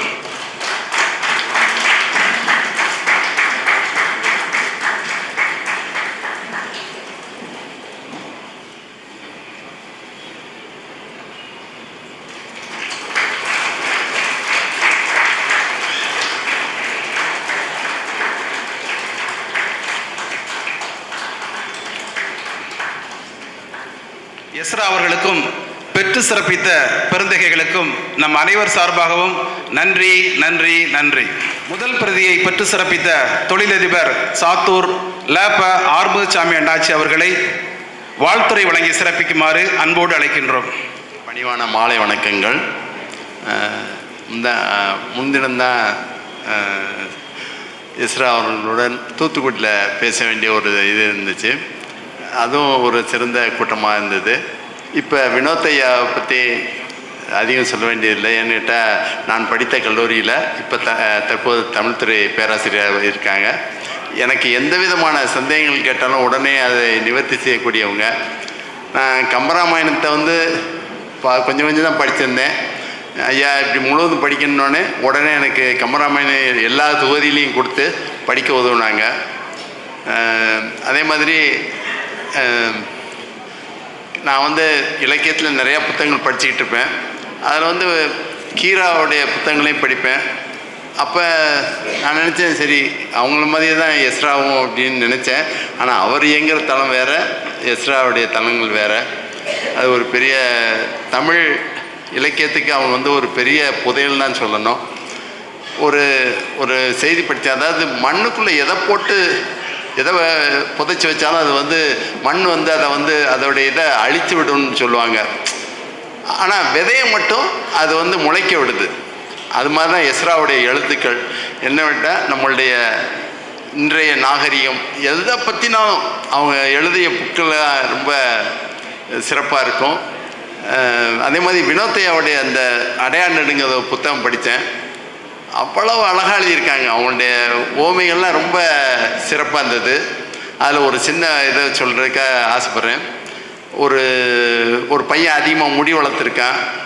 அவனுடைய காதுகள் எப்படி இருந்துச்சுன்னு கேட்டால் அடர்ந்த காட்டுக்குள் இருந்து எட்டி பார்க்குற முயல் குட்டி மாதிரி இருந்துச்சுன்னு சொல்லியிருந்தாங்க. இதே மாதிரி அடையா நெடுங்கதவில் மாமியார் மருமகள் உறவை பற்றி சொல்லியிருந்தாங்க. வேறு ஒன்றும் இல்லை, ஒரே வார்த்தையில் மனித இனத்தின் ஆதிகால பகையோ அப்படின்னு எந்த ஒரு விஷயத்தையும் ரொம்ப எளிமையாக இனிமையாக ரொம்ப அழகாக சொல்லியிருந்தாங்க. கவிதை நடையில் தான் எழுதியிருந்தாங்க. அதை படிக்கிறதுக்கு கொஞ்சம் ரொம்ப இன்ட்ரெஸ்டிங்காக இருந்துச்சு. இன்னொன்று கேட்டிங்கன்னா இந்த மயில் குட்டி போட்டது அதை வச்சு அழகாக எழுதியிருந்தாங்க. பிறகு நாவல் பழங்கள், அதாவது அதையும் வச்சு அவங்க வீட்டிலே ஒரு மரம் அந்த தெருவில் இருந்தது, அதை வச்சு மொத்தத்தில் விருந்தினரை பற்றி ரொம்ப அழகாக எழுதியிருக்காங்க. எனக்கு இந்த பொன்னான வாய்ப்பை பெற்றுத்தந்த வினோத்தையாவுக்கு என்னுடைய முதற்கண் நன்றி தெரிவிக்க வணக்கம். மேலும் அவருக்கு பிறந்தநாள் வாழ்த்துக்களை தெரிவித்துக் கொள்கிறேன். அடுத்ததாக நூல்கள் குறித்து கருத்துரை நல்கி சிறப்பிக்குமாறு ஐயனடார் ஜானகி அம்மாள் கல்லூரியின் முதுகலை தமிழ்துறையின் தலைவர் பேராசிரியர் முனைவர் சகோதரி அருள்மொழி அவர்களை அன்போடு அழைக்கின்றோம். அனைவருக்கும் இனிய மாலை வணக்கம். வீடில்லா புத்தகங்கள் என்ற நூல் மூலமாக எனக்குள் எழுத்து ஆர்வத்தை, படிக்கும் ஆர்வத்தை தூண்டி வளர்த்த பெருமதிப்பிற்குரிய எழுத்தாளர் எஸ்ரா அவர்களே, 25 ஆண்டுகளுக்கு முன்னால் நான் ஒரு மனிதரை சந்தித்தேன். இப்பொழுதும் அதே தோற்றத்தோடு அவ்வளவு இளமையோடு இருக்கிறார். அவர்தான் முத்துமணி அண்ணாச்சி அவர்கள். ஏனென்றால் அவருடைய இளமைக்கு காரணம் இந்த இளம் வயது பெண் போன்றவர்களை எல்லாம் அவர் காப்பாற்றி இருக்கிறார். இந்த சமூகத்திற்கில் இருக்கக்கூடியவர்களை எல்லாம் அவர்களை நோக்கி ஆற்றுப்படுத்துகிறார். அவருடைய செயல்பாடுதான் அவருடைய இளமைக்கு காரணம். அடுத்ததாக இந்த அவையிலே இருக்கக்கூடிய பெரும் தொழிலதிபர் சாத்தூரை சார்ந்த லாப்பா ஆறுமுகசாமி ஐயா அவர்கள் எங்கள் கல்லூரியோடு நெருங்கிய தொடர்புடையவர். எப்பொழுது பார்த்தாலும் அன்பொழுக பேசுபவர். நான் அஞ்சா கல்லூரி என்று சொல்லிவிட்டாலே 1 கிலோ சேவையும் மிச்சரையும் இனிப்பையும் கொடுத்து மகிழ்விக்கக்கூடியவர். அத்தகைய பெருந்தகையாளர் மற்றும் இந்த அவையில் இருக்கக்கூடிய ஜேசியை சார்ந்த பெருந்தகைகள், இங்கே இருக்கக்கூடிய விருதுநகரை சார்ந்த பெரும் தொழிலதிபர்கள், எழுத்தாளர்கள், மாணவர்கள், பல்வேறு நிறுவனங்களை சார்ந்த பேராசிரியர்கள் என அத்துணை பேருக்கும் எனது வணக்கத்தை தெரிவித்துக் கொள்கின்றேன். எங்களுடைய கல்லூரியினுடைய தமிழ்துறை பேராசிரியர் வினோத் அவர்கள் 2 நூல்களை வெளியிட்டிருப்பது பெரும் மகிழ்ச்சியை தருகிறது. இது எங்களுடைய கல்லூரியினுடைய வளர்ச்சியை மட்டுமல்லாது தமிழ்துறையினுடைய மிகப்பெரிய வளர்ச்சியாகவே நாங்கள் கருதுகின்றோம். இந்த 2 நூல்களும், அதாவது 20 வருஷத்துக்கு முன்னாடி அவர் எழுத ஆரம்பிச்சிருக்கார். 20 ஆண்டுகள் 2025 நான் எழுத ஆரம்பித்தேன் என்று தன்னுடைய முன்னுரையிலே குறிப்பிடுகிறார். 20 ஆண்டுகளாக எழுதி இன்று 2 சிறுகதை தொகுப்புகளை வெளியிட்டிருப்பது உண்மையிலே மகிழ்ச்சி தருகிறது. அவர் இலக்கிய படைப்பாளர் மட்டுமல்ல, அவர் இலக்கண அறிவும் படைத்தவர் என்பதற்கு அவர் எழுதியிருக்கக்கூடிய 2 நூல்களினுடைய தலைப்பே சான்றார். ஏன்னா அடையா நெடுங்கதவு அப்படிங்கிறது பெயரச்சம். இப்போ பெயரச்சத்தை வச்சு ஒரு நூலை உருவாக்கி இருக்கிறார். அடுத்து பேசும் பூனை, யோசித்து பார்த்தேன் இது என்ன இலக்கணம் அப்படின்னு. வினைத்தொகை, பேசிய பூனை, பேசுகின்ற பூனை, பேசும் பூனை.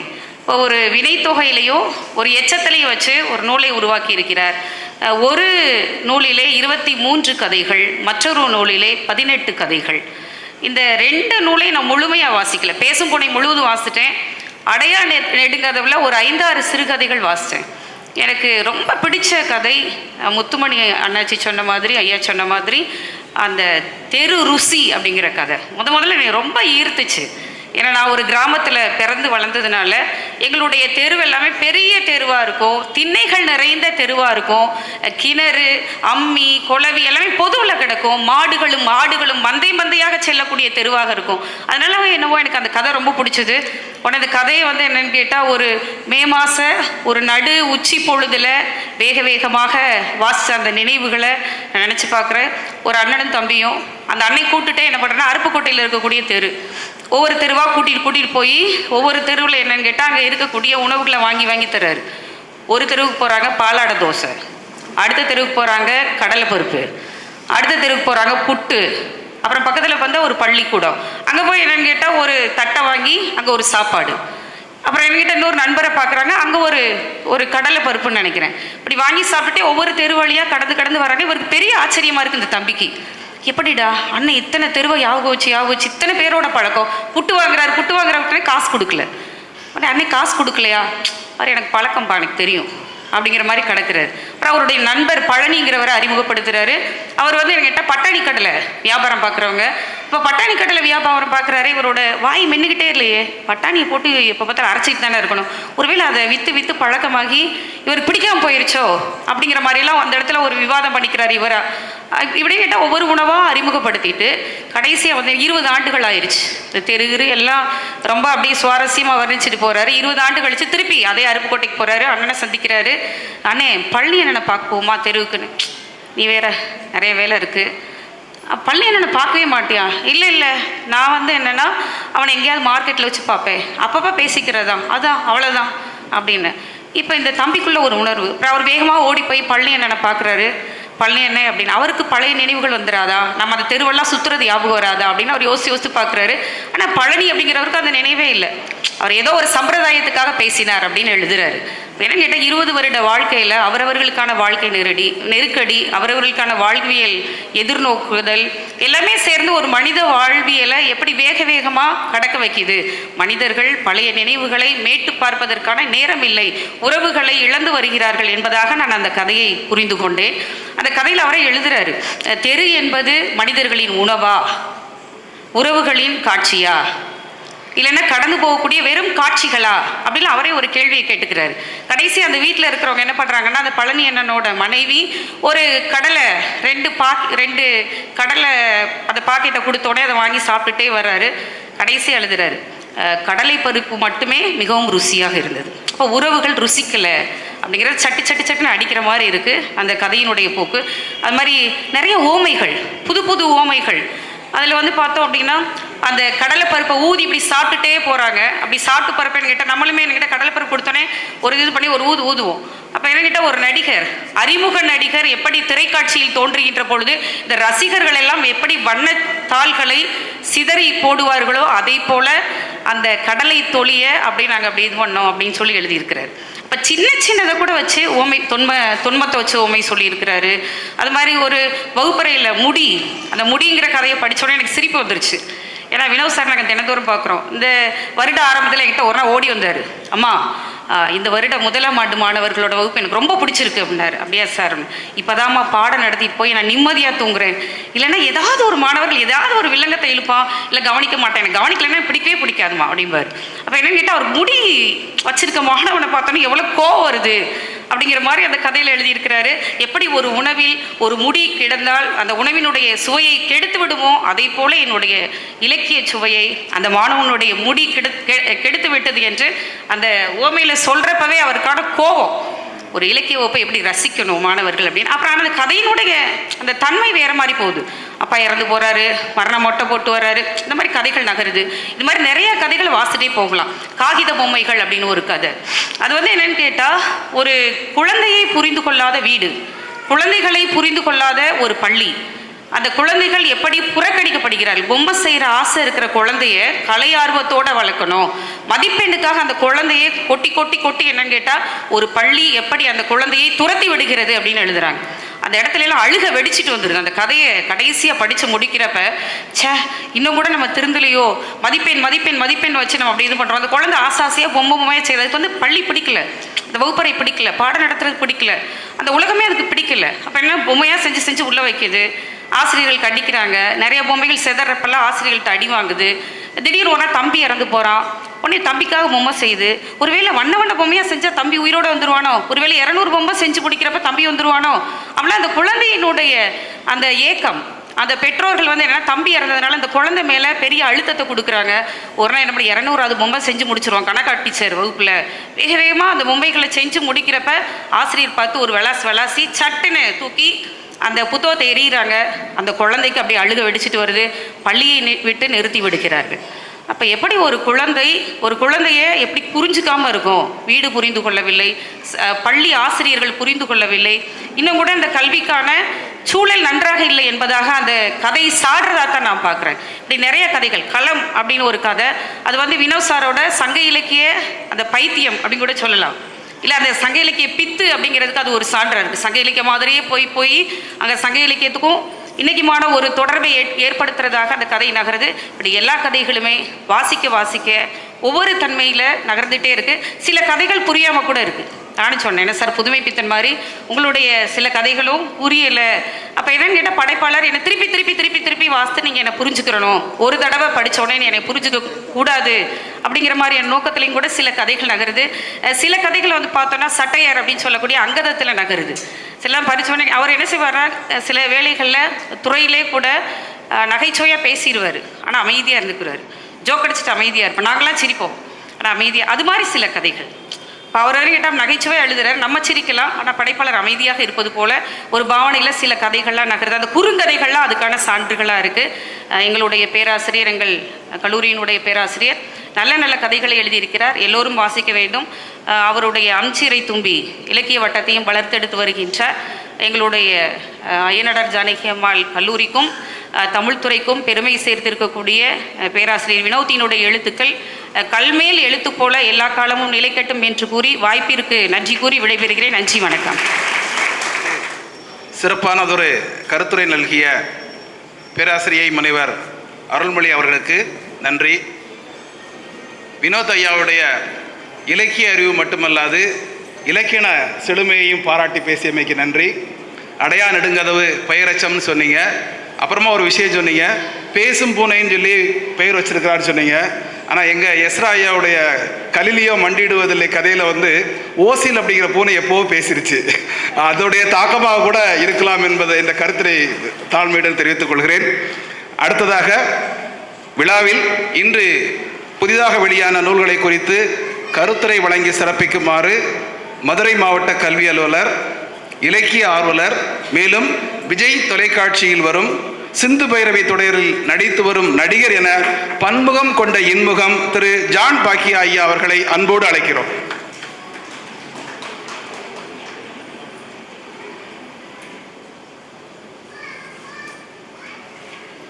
அத்துணை பேருக்கும் பார்வையாளர்களாக இந்த விடுமுறை நாளில் கூட இத்தனை கூட்டமாக குழுமியிருக்கும் உங்கள் அனைவருக்கும் இந்த இனிய மாலை வணக்கத்தை நான் தெரிவித்துக் கொள்கிறேன். என்னுடைய தாத்தா இறந்த செய்தி வந்தது. என் உள்ளத்துக்குள் உருண்டு கொண்டிருந்த, மீட்டெடுத்து நான் திரும்ப திரும்ப உருட்டி பார்க்கின்ற அந்த சிந்தனைகள் எல்லாம் ஒரு நிமிடத்தில் காணாமல் போனது. நான் பரிதவித்து போனேன். எனக்குள் தொடர்ச்சி இல்லாத நிகழ்வுகள், நினைவுகள் வந்து கொண்டே இருந்தது. என் தாத்தா, உங்களுக்கு தெரியாது, என் தாத்தா ஒரு பூனை வளர்த்தார். அந்த பூனை என் தாத்தாவோடு பேசும். என் தாத்தாவும் பூனையோடு பேசுவார். அந்த பூனையினுடைய லிபி, அந்த பேசும் மொழி என் தாத்தா அறிந்திருந்தார். என் தாத்தா பூனையோடு தமிழில் தான் பேசுவார். பூனை தமிழை புரிந்து கொண்டிருக்கும்.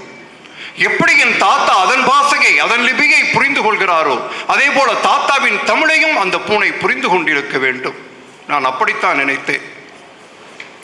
என் தாத்தா நான் சிறுவனாக இருந்த பொழுது அவர்தான் எனக்கு மிகப்பெரிய ராஜாவாக தெரிவார். அவர் ராஜ்யத்துக்கு நான் அடிக்கடி செல்வதுண்டு.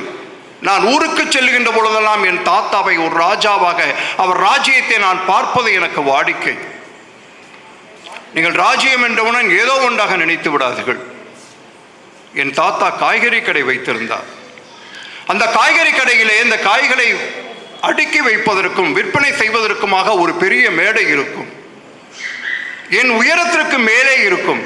மற்றவர்களுக்கெல்லாம் இடுப்பளவு இருக்கக்கூடிய அந்த மேடை, என் தாத்தா மேலே, அதுக்கு படிக்கட்டெல்லாம் கிடையாது, என் தாத்தா மேலே இருக்கக்கூடிய கயிறை அப்படி பிடிச்சு ஒரு குதிரைகள் ஏறக்கூடிய வீரனை போல ஏறி அப்படி ஜம்முன்னு திரும்பி உட்காருவார். ஒரு ராஜா ஒரு ராஜ்யத்தை ஆளுவது போல் எனக்கு தெரியும். நான் பிரமிப்பாக பார்ப்பேன் என் தாத்தாவை. என் தாத்தா வாடிக்கையாளர்களாக வருபவர்களுக்கெல்லாம் நிறைய கருணையோடு பாந்தத்தோடு பழகுவார். கடனாக காய்கறிகள் கொடுப்பார். அந்த கருணை கொசுராக கருவேப்பிலையும் கொத்தமல்லியும் கூட கொடுப்பார் என் தாத்தா. ஒவ்வொருவரையும், வருகின்ற ஒவ்வொருவரிடமும் கதை சொல்லுவார் என் தாத்தா. கதைகளை கேட்பார். வாடிக்கை, அதாவது வியாபாரம் இல்லாத சூழலாக இருந்தாலும் சரி, வியாபாரம் நடந்து கொண்டிருந்தாலும் சரி, என் தாத்தா கதைகளை கேட்பார். கவலை தோய்ந்த முகத்தோடு வருகின்ற ஒருவனை பார்த்து கருணையோடு அந்த பார்வையால் பார்க்கின்ற பொழுது யாருக்கு தான் கதை சொல்ல மனசு வராது? என் தாத்தா பேசுவார் அவர்களோடு. 5 பிள்ளை பெற்றால் அரசனும் ஆண்டிதான் பழமொழி. ஒருவேளை இது 7 பிள்ளை பெற்றால் இந்த பழமொழி இருக்குமா இல்லையா என்று எனக்கு தெரியவில்லை. ஒருவேளை அது பெண் பிள்ளைகளாக பெற்றால் மட்டும்தான் அந்த பழமொழி, வேறு ஒரு பழமொழி இருக்குமோ என்னமோ. என் தாத்தாவுக்கு 7 பெண்கள், 2 ஆண்கள் வேறு. என் தாத்தா குறுங்கதைகளையும் சில பழமொழிகளையும் தெரிந்து வைத்திருந்தார். சின்னக்கடை வீதியில் இருந்து காய்கறிகளை எடுத்து வந்து வியாபாரம் செய்துதான் என் தாத்தா 7 பெண்களை 6 ஊருக்கு மணமுடித்து அனுப்பியிருந்தார். அற்புதமான என் தாத்தா சின்னக்கடை வீதியில் இருந்து காய்கறிகளை வாங்கி கொண்டு வியாபாரம் செய்துதான் 7 பெண்களை 6 ஊருக்கு திருமணம் முடித்து வைத்திருந்தார். என் பாட்டியை நான் புகைப்படத்தில் தான் பார்த்திருக்கிறேன், மாலை போட்ட அந்த புகைப்படத்தில். என் சித்தி 6வது சித்திக்கு கூட அவள் என்னை போலதான் அந்த பாட்டியை புகைப்படத்தில் தான் பார்த்திருப்பாள். ஏன்னா சின்ன வயது. 7வது சித்தி கை குழந்தை, அதாவது அப்பொழுதுதான் பிறந்த குழந்தை. அதற்கும் நானும் ஒன்றுதான். என் பாட்டிக்கு புகைப்படத்தில் தான் பார்த்திருக்கிறோம். என் பாட்டி இறந்து போனது வியாழக்கிழமை. ஒவ்வொரு வாரமும் வியாழக்கிழமை வருமே. வருகின்ற பொழுதெல்லாம் என் தாத்தா, என் மாமாக்கள், என் சித்திகள் புடைசூழ நாங்களெல்லாம் திருதிருவென்று முழித்து கொண்டு பார்க்க ஊதுபத்தி ஏற்றி சாமி கும்பிடுவார். மௌனம். எப்போதெல்லாம் இது களையும் என்று நாங்கள் காத்திருப்போம். எல்லாம் முடித்த பிற்பாடு, மற்றவர்களெல்லாம் அந்த தொட்டு கும்பிட்ட பிற்பாடு எங்களுடைய வாடிக்கை ஆரம்பிக்கும். இப்படித்தான் கடைகளில் நான் போய் அமர்ந்திருக்கின்ற பொழுது யாராவது வந்து கேட்டால், யார் இது என்று கேட்டால், ஒரு பாட்டி கேட்டால், மக பிள்ளை அப்படின்வாரு. மகனா எந்த பிள்ளை? 2வது பிள்ளை காமாட்சி. இப்படி ஒவ்வொரு சித்தியின் கதை, நான் போகின்ற பொழுது நாம் ஒரு சித்தியின் கதையை விவரித்துக் கொண்டிருப்பார், அல்லது என்னுடைய பெரியம்மாவின் கதையை சொல்லிக் கொண்டிருப்பார். என் பாட்டியின் ஜாடையாக என் பெரியம்மாவும் 4 சித்திகளும் இருப்பதை நான் நோட் பண்ணியிருக்கிறேன். எனக்கு இதை பற்றியெல்லாம் கவலை கிடையாது. வர்றவங்க போறவங்க கொடுக்குற கொசு இதெல்லாம் எனக்கு கவலை கிடையாது. சில பேர் ஒரு பாட்டிலாம் வர்றப்போ ஒரு வாழைப்பழத்தை பிச்சு பேரனுக்கு கொடுலாம் கொடுப்பார். அந்த பரஸ்பரம் அன்பு இதெல்லாம் எனக்கு புரியல. எனக்கு தெரிந்ததெல்லாம் ஒன்றுதான். என் தாத்தாவின் அரியணையின் பின்னால் மரப்பெட்டகத்தில் வைத்திருக்கக்கூடிய முந்திரி பருப்பும் உலர்ந்த திராட்சையும் தான். அதில் தான் என் கண் போய்கொண்டே இருக்கும். அவருடைய அரியாசனத்துக்கு பின்னால் அது இருக்கும். இதற்கு ஒரு காவலாளி, ஒரு பூனை இருக்கிறது. அந்த பூனை தான் அதுக்கு காவலாளி மாதிரி. இந்த மரப்பெட்டகத்துக்கு பின்னாடி பார்த்தீங்கன்னா பெரிய அரிசி மூட்டை அடிச்சிருக்கும். அதுக்கு பின்னாடி அந்த 2 மரப்பெட்டகத்துக்கும் அந்த அரிசிக்கு இடையில ஒரு சந்து இருக்கும். அந்த சந்துக்குள்ள தான் பூனையினுடைய ஆட்சி. குட்டிகளோடு உட்கார்ந்துருக்கும். என்னுடைய நோட்டமெல்லாம் அங்குதான் இருக்கும். பூனை எப்போது போகும், எப்போது போகலாம், எடுக்கலாம் என்பதாக இருக்கும். அப்படி ஒரு முறை நான் போகின்ற பொழுது அங்கே உள்ளே இருக்கக்கூடிய குட்டிகளோட நலம் விசாரிப்பதற்காக கையை உள்ள விட்டேன். அவ்வளவுதான். எங்கிருந்தோ வந்த அந்த தாய் பூனை வாயில் எலியை கப்பிக்கொண்டு வந்த தாய் பூனை எலியை தூக்கி போட்டுட்டு வேகமா என் கையை பிடிக்க வந்தது. பதறிக்கொண்டு கையை எடுத்தேன். அப்படியும் காலால் கீறி விட்டு விட்டது. உடனே என் தாத்தா பஞ்சாயத்துக்கு வந்துட்டார். ஒரு பக்கம் பூனை, இன்னொரு பக்கம் நான். அறிமுகம் செய்து வைக்கிறார். அவர் மொழிபெயர்ப்பாளராக இருந்தார் எனக்கும் அந்த பூனைக்கும் இடையில். பூனையிடம் இது நான் ஒரு பூனை என்றார். என்னிடம் அந்த பூனையிடம் என்னிடம் அவரை பூனை என்று அறிமுகப்படுத்தி விட்டு பூனையிடம் பேரன் என்று அறிமுகப்படுத்துகிறார். இப்படி மொழிபெயர்ப்பாளராகத்தான் பல நாள் இருந்திருக்கிறார். ஏனால் எனக்கு பாஷை தெரியாது. என் தாத்தாவுக்கு தான் பூனையின் லிபி அந்த பாஷை தெரியும். மியாவ் என்ற சத்தமிட்டது. உடனே தாத்தா சொன்னார், உன்னை மன்னித்து விட்டது பூனை என்று. கேட்டுக்கொண்டேன். இன்னும் ஒரு மியாவ் என்று சொன்னது. உன்னை நண்பனாக ஏற்றுக்கொண்டது. ஒரு துபாஷியை போல சொல்லிக்கொண்டே போனார் தாத்தா. நான் கேட்டுக்கொண்டே இருந்தேன். ஏனால் எனக்கு பாஷை தெரியாது, பூனையின் பாஷை. ஒரு மியாவ் என்ற சத்தத்துக்குள் இத்தனை பொருள்கள் இருக்கிறதா, இத்தனை அர்த்தங்கள் இருக்கிறதா என்பதை நான் அன்றைக்குத்தான் புரிந்து கொண்டேன். தாத்தாவுக்கு புரிந்தது. எனக்கு சொல்லுவார். அதுக்கப்புறம் அந்த பூனை என்னை கண்டுகொள்வதே இல்லை. நான் என் வேலையை பார்ப்பேன், அது அதனுடைய வேலையை பார்க்கும். கண்டுகொள்வதே இல்லை. அதை போச்சு. நான் கூட கேட்டேன், அது என்னை கண்டுக்க மாட்டேங்குது அப்படின்னு சொன்னேன். அதுதான் உன்னோட நட்பாகி விட்டது என்றார். நட்புனா அப்படின்னு கேட்டேன். அழகாக ஒரு வரிகளை, அற்புதமான ஒரு வரி தாத்தா சொன்னார். பரஸ்பர சுதந்திரமின்றி வேறு என்ன நட்பு என்று கேட்டார். உன்னுடைய வழிக்கு அது இடையூறாக வராது, நீ அதற்கு இடையூறு கிடையாது, அதுதான் நட்பு என்று சொல்லிவிட்டு போனார். தாத்தாவினுடைய ஸ்பரிசங்கள் அந்த வாழ்க்கை என்னை ஜீரணித்துக் கொண்டே இருந்தது. அதுக்கப்புறம் நானும் தினமும் பூனையை பார்க்க வேண்டும் எனக்கு ஆசைதான். ஆனால் வெளியூரில் இருப்பதனால வருஷத்துக்கு ஒரு முறை தான் நான் வந்து பூனையை பார்ப்பேன். நான் ஒவ்வொரு முறை ஒரு வருடம் கழித்து வந்து பார்க்கின்ற பொழுது கூட பூனையும் பூனை குட்டிகளும் இருக்கும்.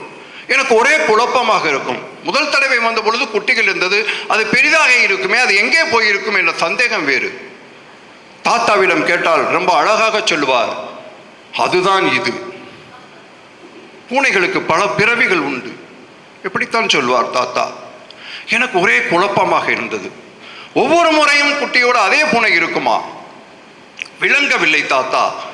பூனையிடம் கேட்கலாம் என்றால் பூனையின் பாஷை எனக்கு தெரியாது, என்ன செய்வது? தாத்தாவிடம் தானே கேட்க வேண்டும். தாத்தாட்ட கேட்டா இன்னும் அதிகமாக விளக்கம் கேட்டோம்னா சொல்லுவார்,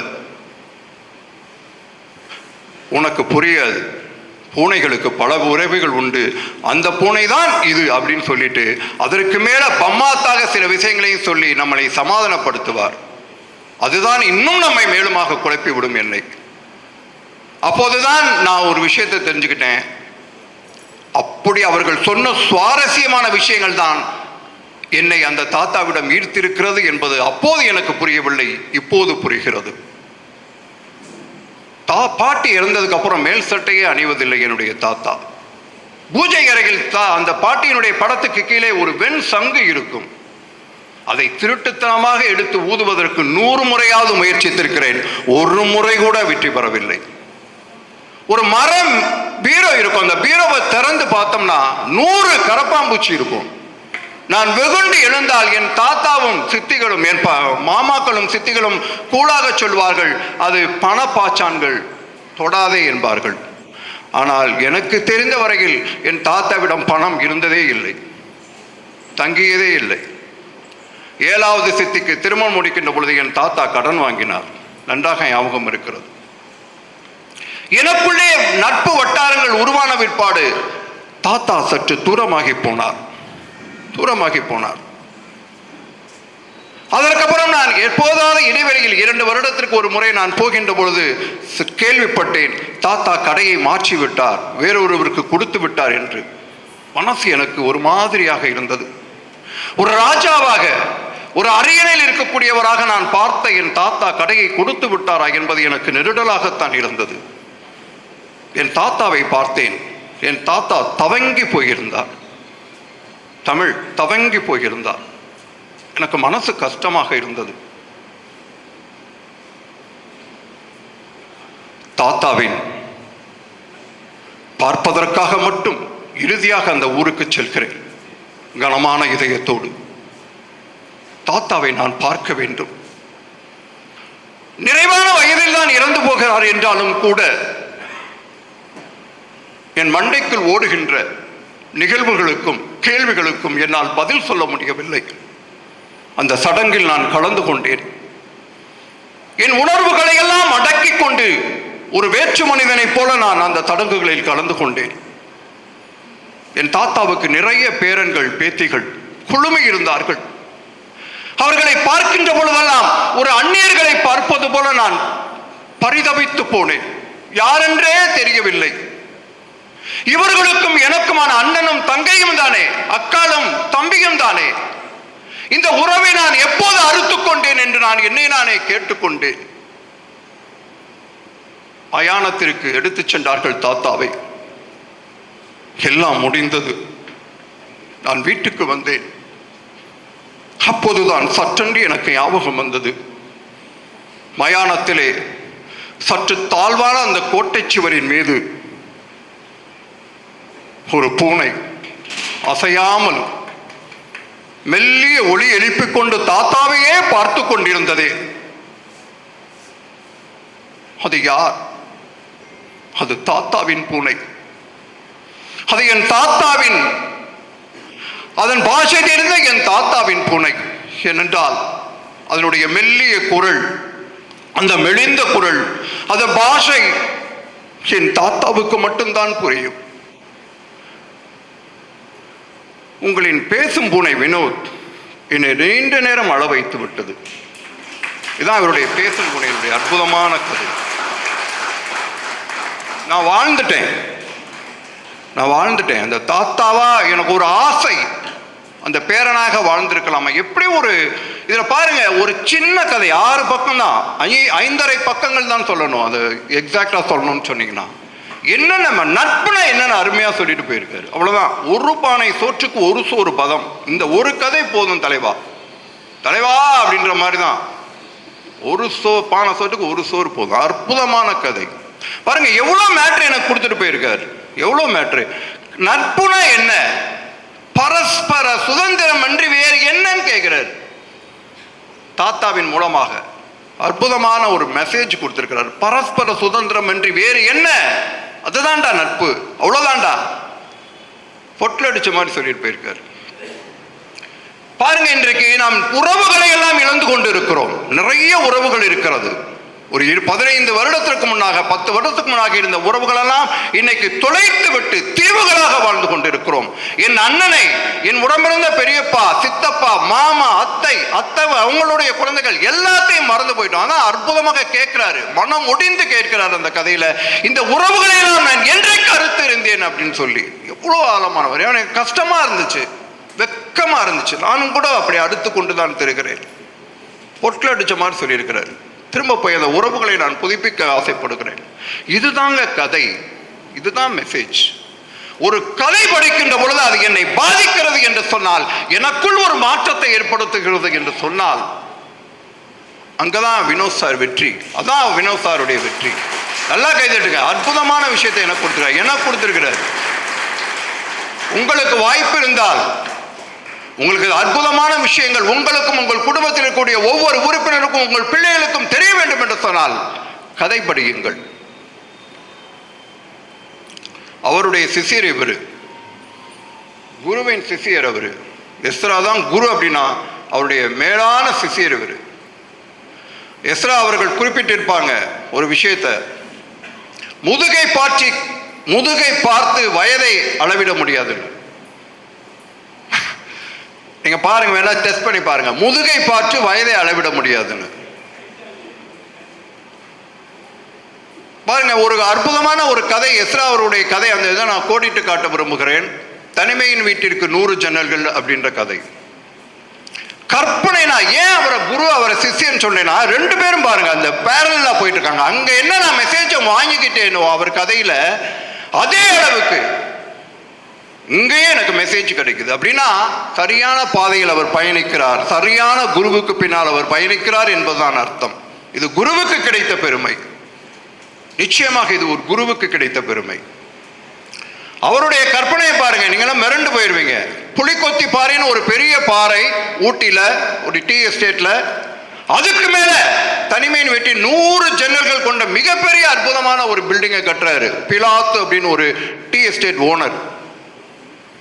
ஊரே பார்த்து கொண்டாடுது. அப்பா இவ்வளோ பெரிய பங்களாவா, 100 ஜன்னலா, பிரம்மாண்டமான ஜன்னல்கள், வேலைப்பாடுகள், பாறை மேல கொண்டு போய் கட்டியிருக்காங்க, ஏராளமான பொருள் செலவு. அதில் பியூட்டி என்னன்னு கேட்டிங்கன்னா, அந்த வீடை அவர் குடியிருக்க மாட்டார். அப்ப கேட்பாங்க, என்ன பைத்தியமா நீ இவ்வளோ பெரிய வீடை கட்டிட்டு நீ இந்த குடியிருக்கலைன்னு சொல்றீங்க அப்படின்றப்ப அந்த பிலாத்து சொல்லுகிறார். அற்புதமானவர்கள், மறக்கவே முடியாது. எனக்கெல்லாம் அதுக்கப்புறம் ஒரு மாற்றம், எனக்குள் ஒரு சின்ன மாற்றம் வந்தது. பிலாத்து சொல்றார், நான் அனாதையாக இந்த டீ எஸ்டேட்டுக்கு வந்தேன். அனாதை, தாய் தகப்பனில்லாத அனாதையாக வந்தேன். நான் நீண்ட நாட்கள் தனிமையில் இரவில் நான் அழுதிருக்கிறேன். அப்பொழுதெல்லாம் இந்த பிரதேசத்தில் இருக்கக்கூடிய அந்த காற்று தான் என் தலையை கோதி கொடுக்கும். இந்த இயற்கை தான் நாங்கள் இருக்கிறோம், உன்னை பார்த்துக் கொள்கிறோம் என்று என்னை அரவணைத்துக் கொண்டது. அதற்கு நான் ஏதாவது திருப்பி கொடுக்க வேண்டாமா? இந்த 100 அறைகள் கொண்ட ஜன்னல்கள் கொண்ட இந்த வீடு இந்த காட்டிற்கானது. சூரியனும் சந்திரனும் உள்ளே வரட்டும், மழையும் செடிகளும் கொடிகளும் பிராணிகளும் உள்ளே போய் அடையட்டும், குளிர் நிரம்பட்டும் என்று சொல்லி யாரும் எனக்கு பிறகும் கூட யாரும் இதை உபயோகிக்க கூடாது என்று எழுதி வைத்து விட்டு போகிறான் என்று சொன்னால் அந்த கற்பனையின் உச்சம். இதுதான்டா வாழ்க்கை. யாருக்காவது நான் இயற்கை தானே, அதனுடைய வேலை தானே, இயற்கைக்கும் நான் திருப்பி செய்வேன், என்னை வாழ வைத்த இயற்கைக்கும் திருப்பி கொடுப்பேன் என்பது எவ்வளவு பெரிய உச்சமான கற்பனை. இன்னும் நிறைய படிங்க, எனக்கு சொல்றதுக்கு நேரம் இல்லை, அதனாலதான் இருக்கு. இவர் கதையில என்ன இருக்கு, தோண்டணும் சொல்லிட்டா நீங்க பேசாம போயிடுவீங்க. அவ்வளோதான், எல்லாம் கேட்டோன்ட்டு போய் படிக்கணும். கடைசியாக சொல்கிறேன் ஏன் படிக்கணும்ன்ட்டு. இதை விட ஒரு கற்பனை சாருடைய கதையில், ஷெர்லி அப்படித்தான்ற கதையில் ஒரு ஆங்கிலோ இந்திய பெண் சிகரெட் குடிப்பான், பாப் கட்டிங், ஸ்டைலாக ஒரு சைக்கிளில் போகிற பெண், குட்டை பாவாடை, நட்பு, ஒரு ஆண் நட்பு. நட்புனா புனிதமான நட்பு, மேன்மையான நட்பு. அந்த கதையை படிச்சு பாருங்க, புல்லரிச்சு போயிடுவீங்க. இந்த மாதிரி நட்பு நம்மளுக்கு வேணும்டா. இப்படிப்பட்ட மனிதர்களை நம்ம வாழணும்னு ஆசைப்படக்கூடிய நட்பு. அவருடைய மனைவிக்கு உடம்பு சரியில்லைன்னு சொல்லி ஒரு ஆங்கிலோ இந்தியன், மாதா கோவிலுக்கு போகக்கூடிய ஒரு Anglo Indian lady Shirley Irukkankudi மாரியம்மாளுக்கு மொட்டை போட்டுக்கிறாங்க. எவ்வளோ பெரிய விஷயம், கற்பனை. நம்மளே இழுக்கிறாரு, வாழா ஒன்றுமில்லையாடா நட்புக்கு முன்னால். நட்புதான் மேன்மை, அதற்கு மீறியது எதுவும் கிடையாது என்பதை அற்புதமாக சுட்டிக்காட்டி அதனுடைய வெளித்தோன்றல். கடைசியாக எஸ்ராவுடைய கதையிலிருந்து நான் முடித்துக் கொள்கிறேன். இந்த ரெண்டு கைவருடைய நம்ம வினோத் தயானுடைய கொண்டாட வேண்டிய ஒரு அற்புதமான மனிதர். அந்த எஸ்ரா சாரனுடைய கதைகளை பூரா என்னையெல்லாம் எப்படி கண்டுபிடிச்சாரு? என் முதுகை பார்த்து தான் கண்டுபிடிச்சாரு. வயசு தெரியல அவருக்கு. எனக்கு கதை சொல்ல தெரியுமான்னு எனக்கு சத்தியமாக தெரியாது. நான் நேரடியாகவே சொல்லிடுறேன். நான் ஒரு வாத்தியார், அப்புறம் டிஓ, அவ்வளோதான். எனக்கு கதையெல்லாம் சொல்ல தெரியாது. வாடான்னு என் முதுகை பாட்டு என்னை கண்டுபிடித்தவர் எஸ்ராவினுடைய சிஷியர். ஏன்னா அவர் சொல்லி கொடுத்துருக்காரு, முதுகை பார்த்து தான் அவரை. ஏன்னா பிலாத்து சொல்றாரு, எனக்கு ஏன் இவ்வளோ பணம் பக்கத்துல தான் அவர் கொடுப்பாரு, இந்த இடத்த வச்சு நீ உழுதுக்கோ, நீ பண்ணிக்கோ, உனக்கு காசு நான் தரேன், அப்புறம் கொடுத்துக்கோன்னு சொல்லி அவரை தேத்தி பெரிய முதலாளியாக மாத்திருப்பார். ஏன் என்னை நம்பினார் அப்படின்னா, என் முதுகை பாட்டு நம்பினார்னு ஒரு வரி வரும், அதை வச்சு தான் இவர் கண்டுபிடிச்சாரு. கதை சொல்ல தெரியும்டா சொல்றான்னு சொன்னார். இப்போ நிறைய கதைகள் சொல்லிட்டு இருக்கேன். எனக்கு குரு இவர் தான், கதை சொல்றதுல சத்தியமா மாற்று கருத்தே கிடையாது. எஸ்ராருடைய வார்த்தைகளோடு நான் முடித்துக்கொள்ள ஆசைப்படுகிறேன். ஆவார் இன பெண்கள் சண்டை போட்டுக்குவாங்க, பெண்கள் தங்களுக்கு இடையே. அப்ப சண்டை போட்டுக்கிறப்ப அவங்க சொல்ற வார்த்தைகள் என்ன தெரியுமா?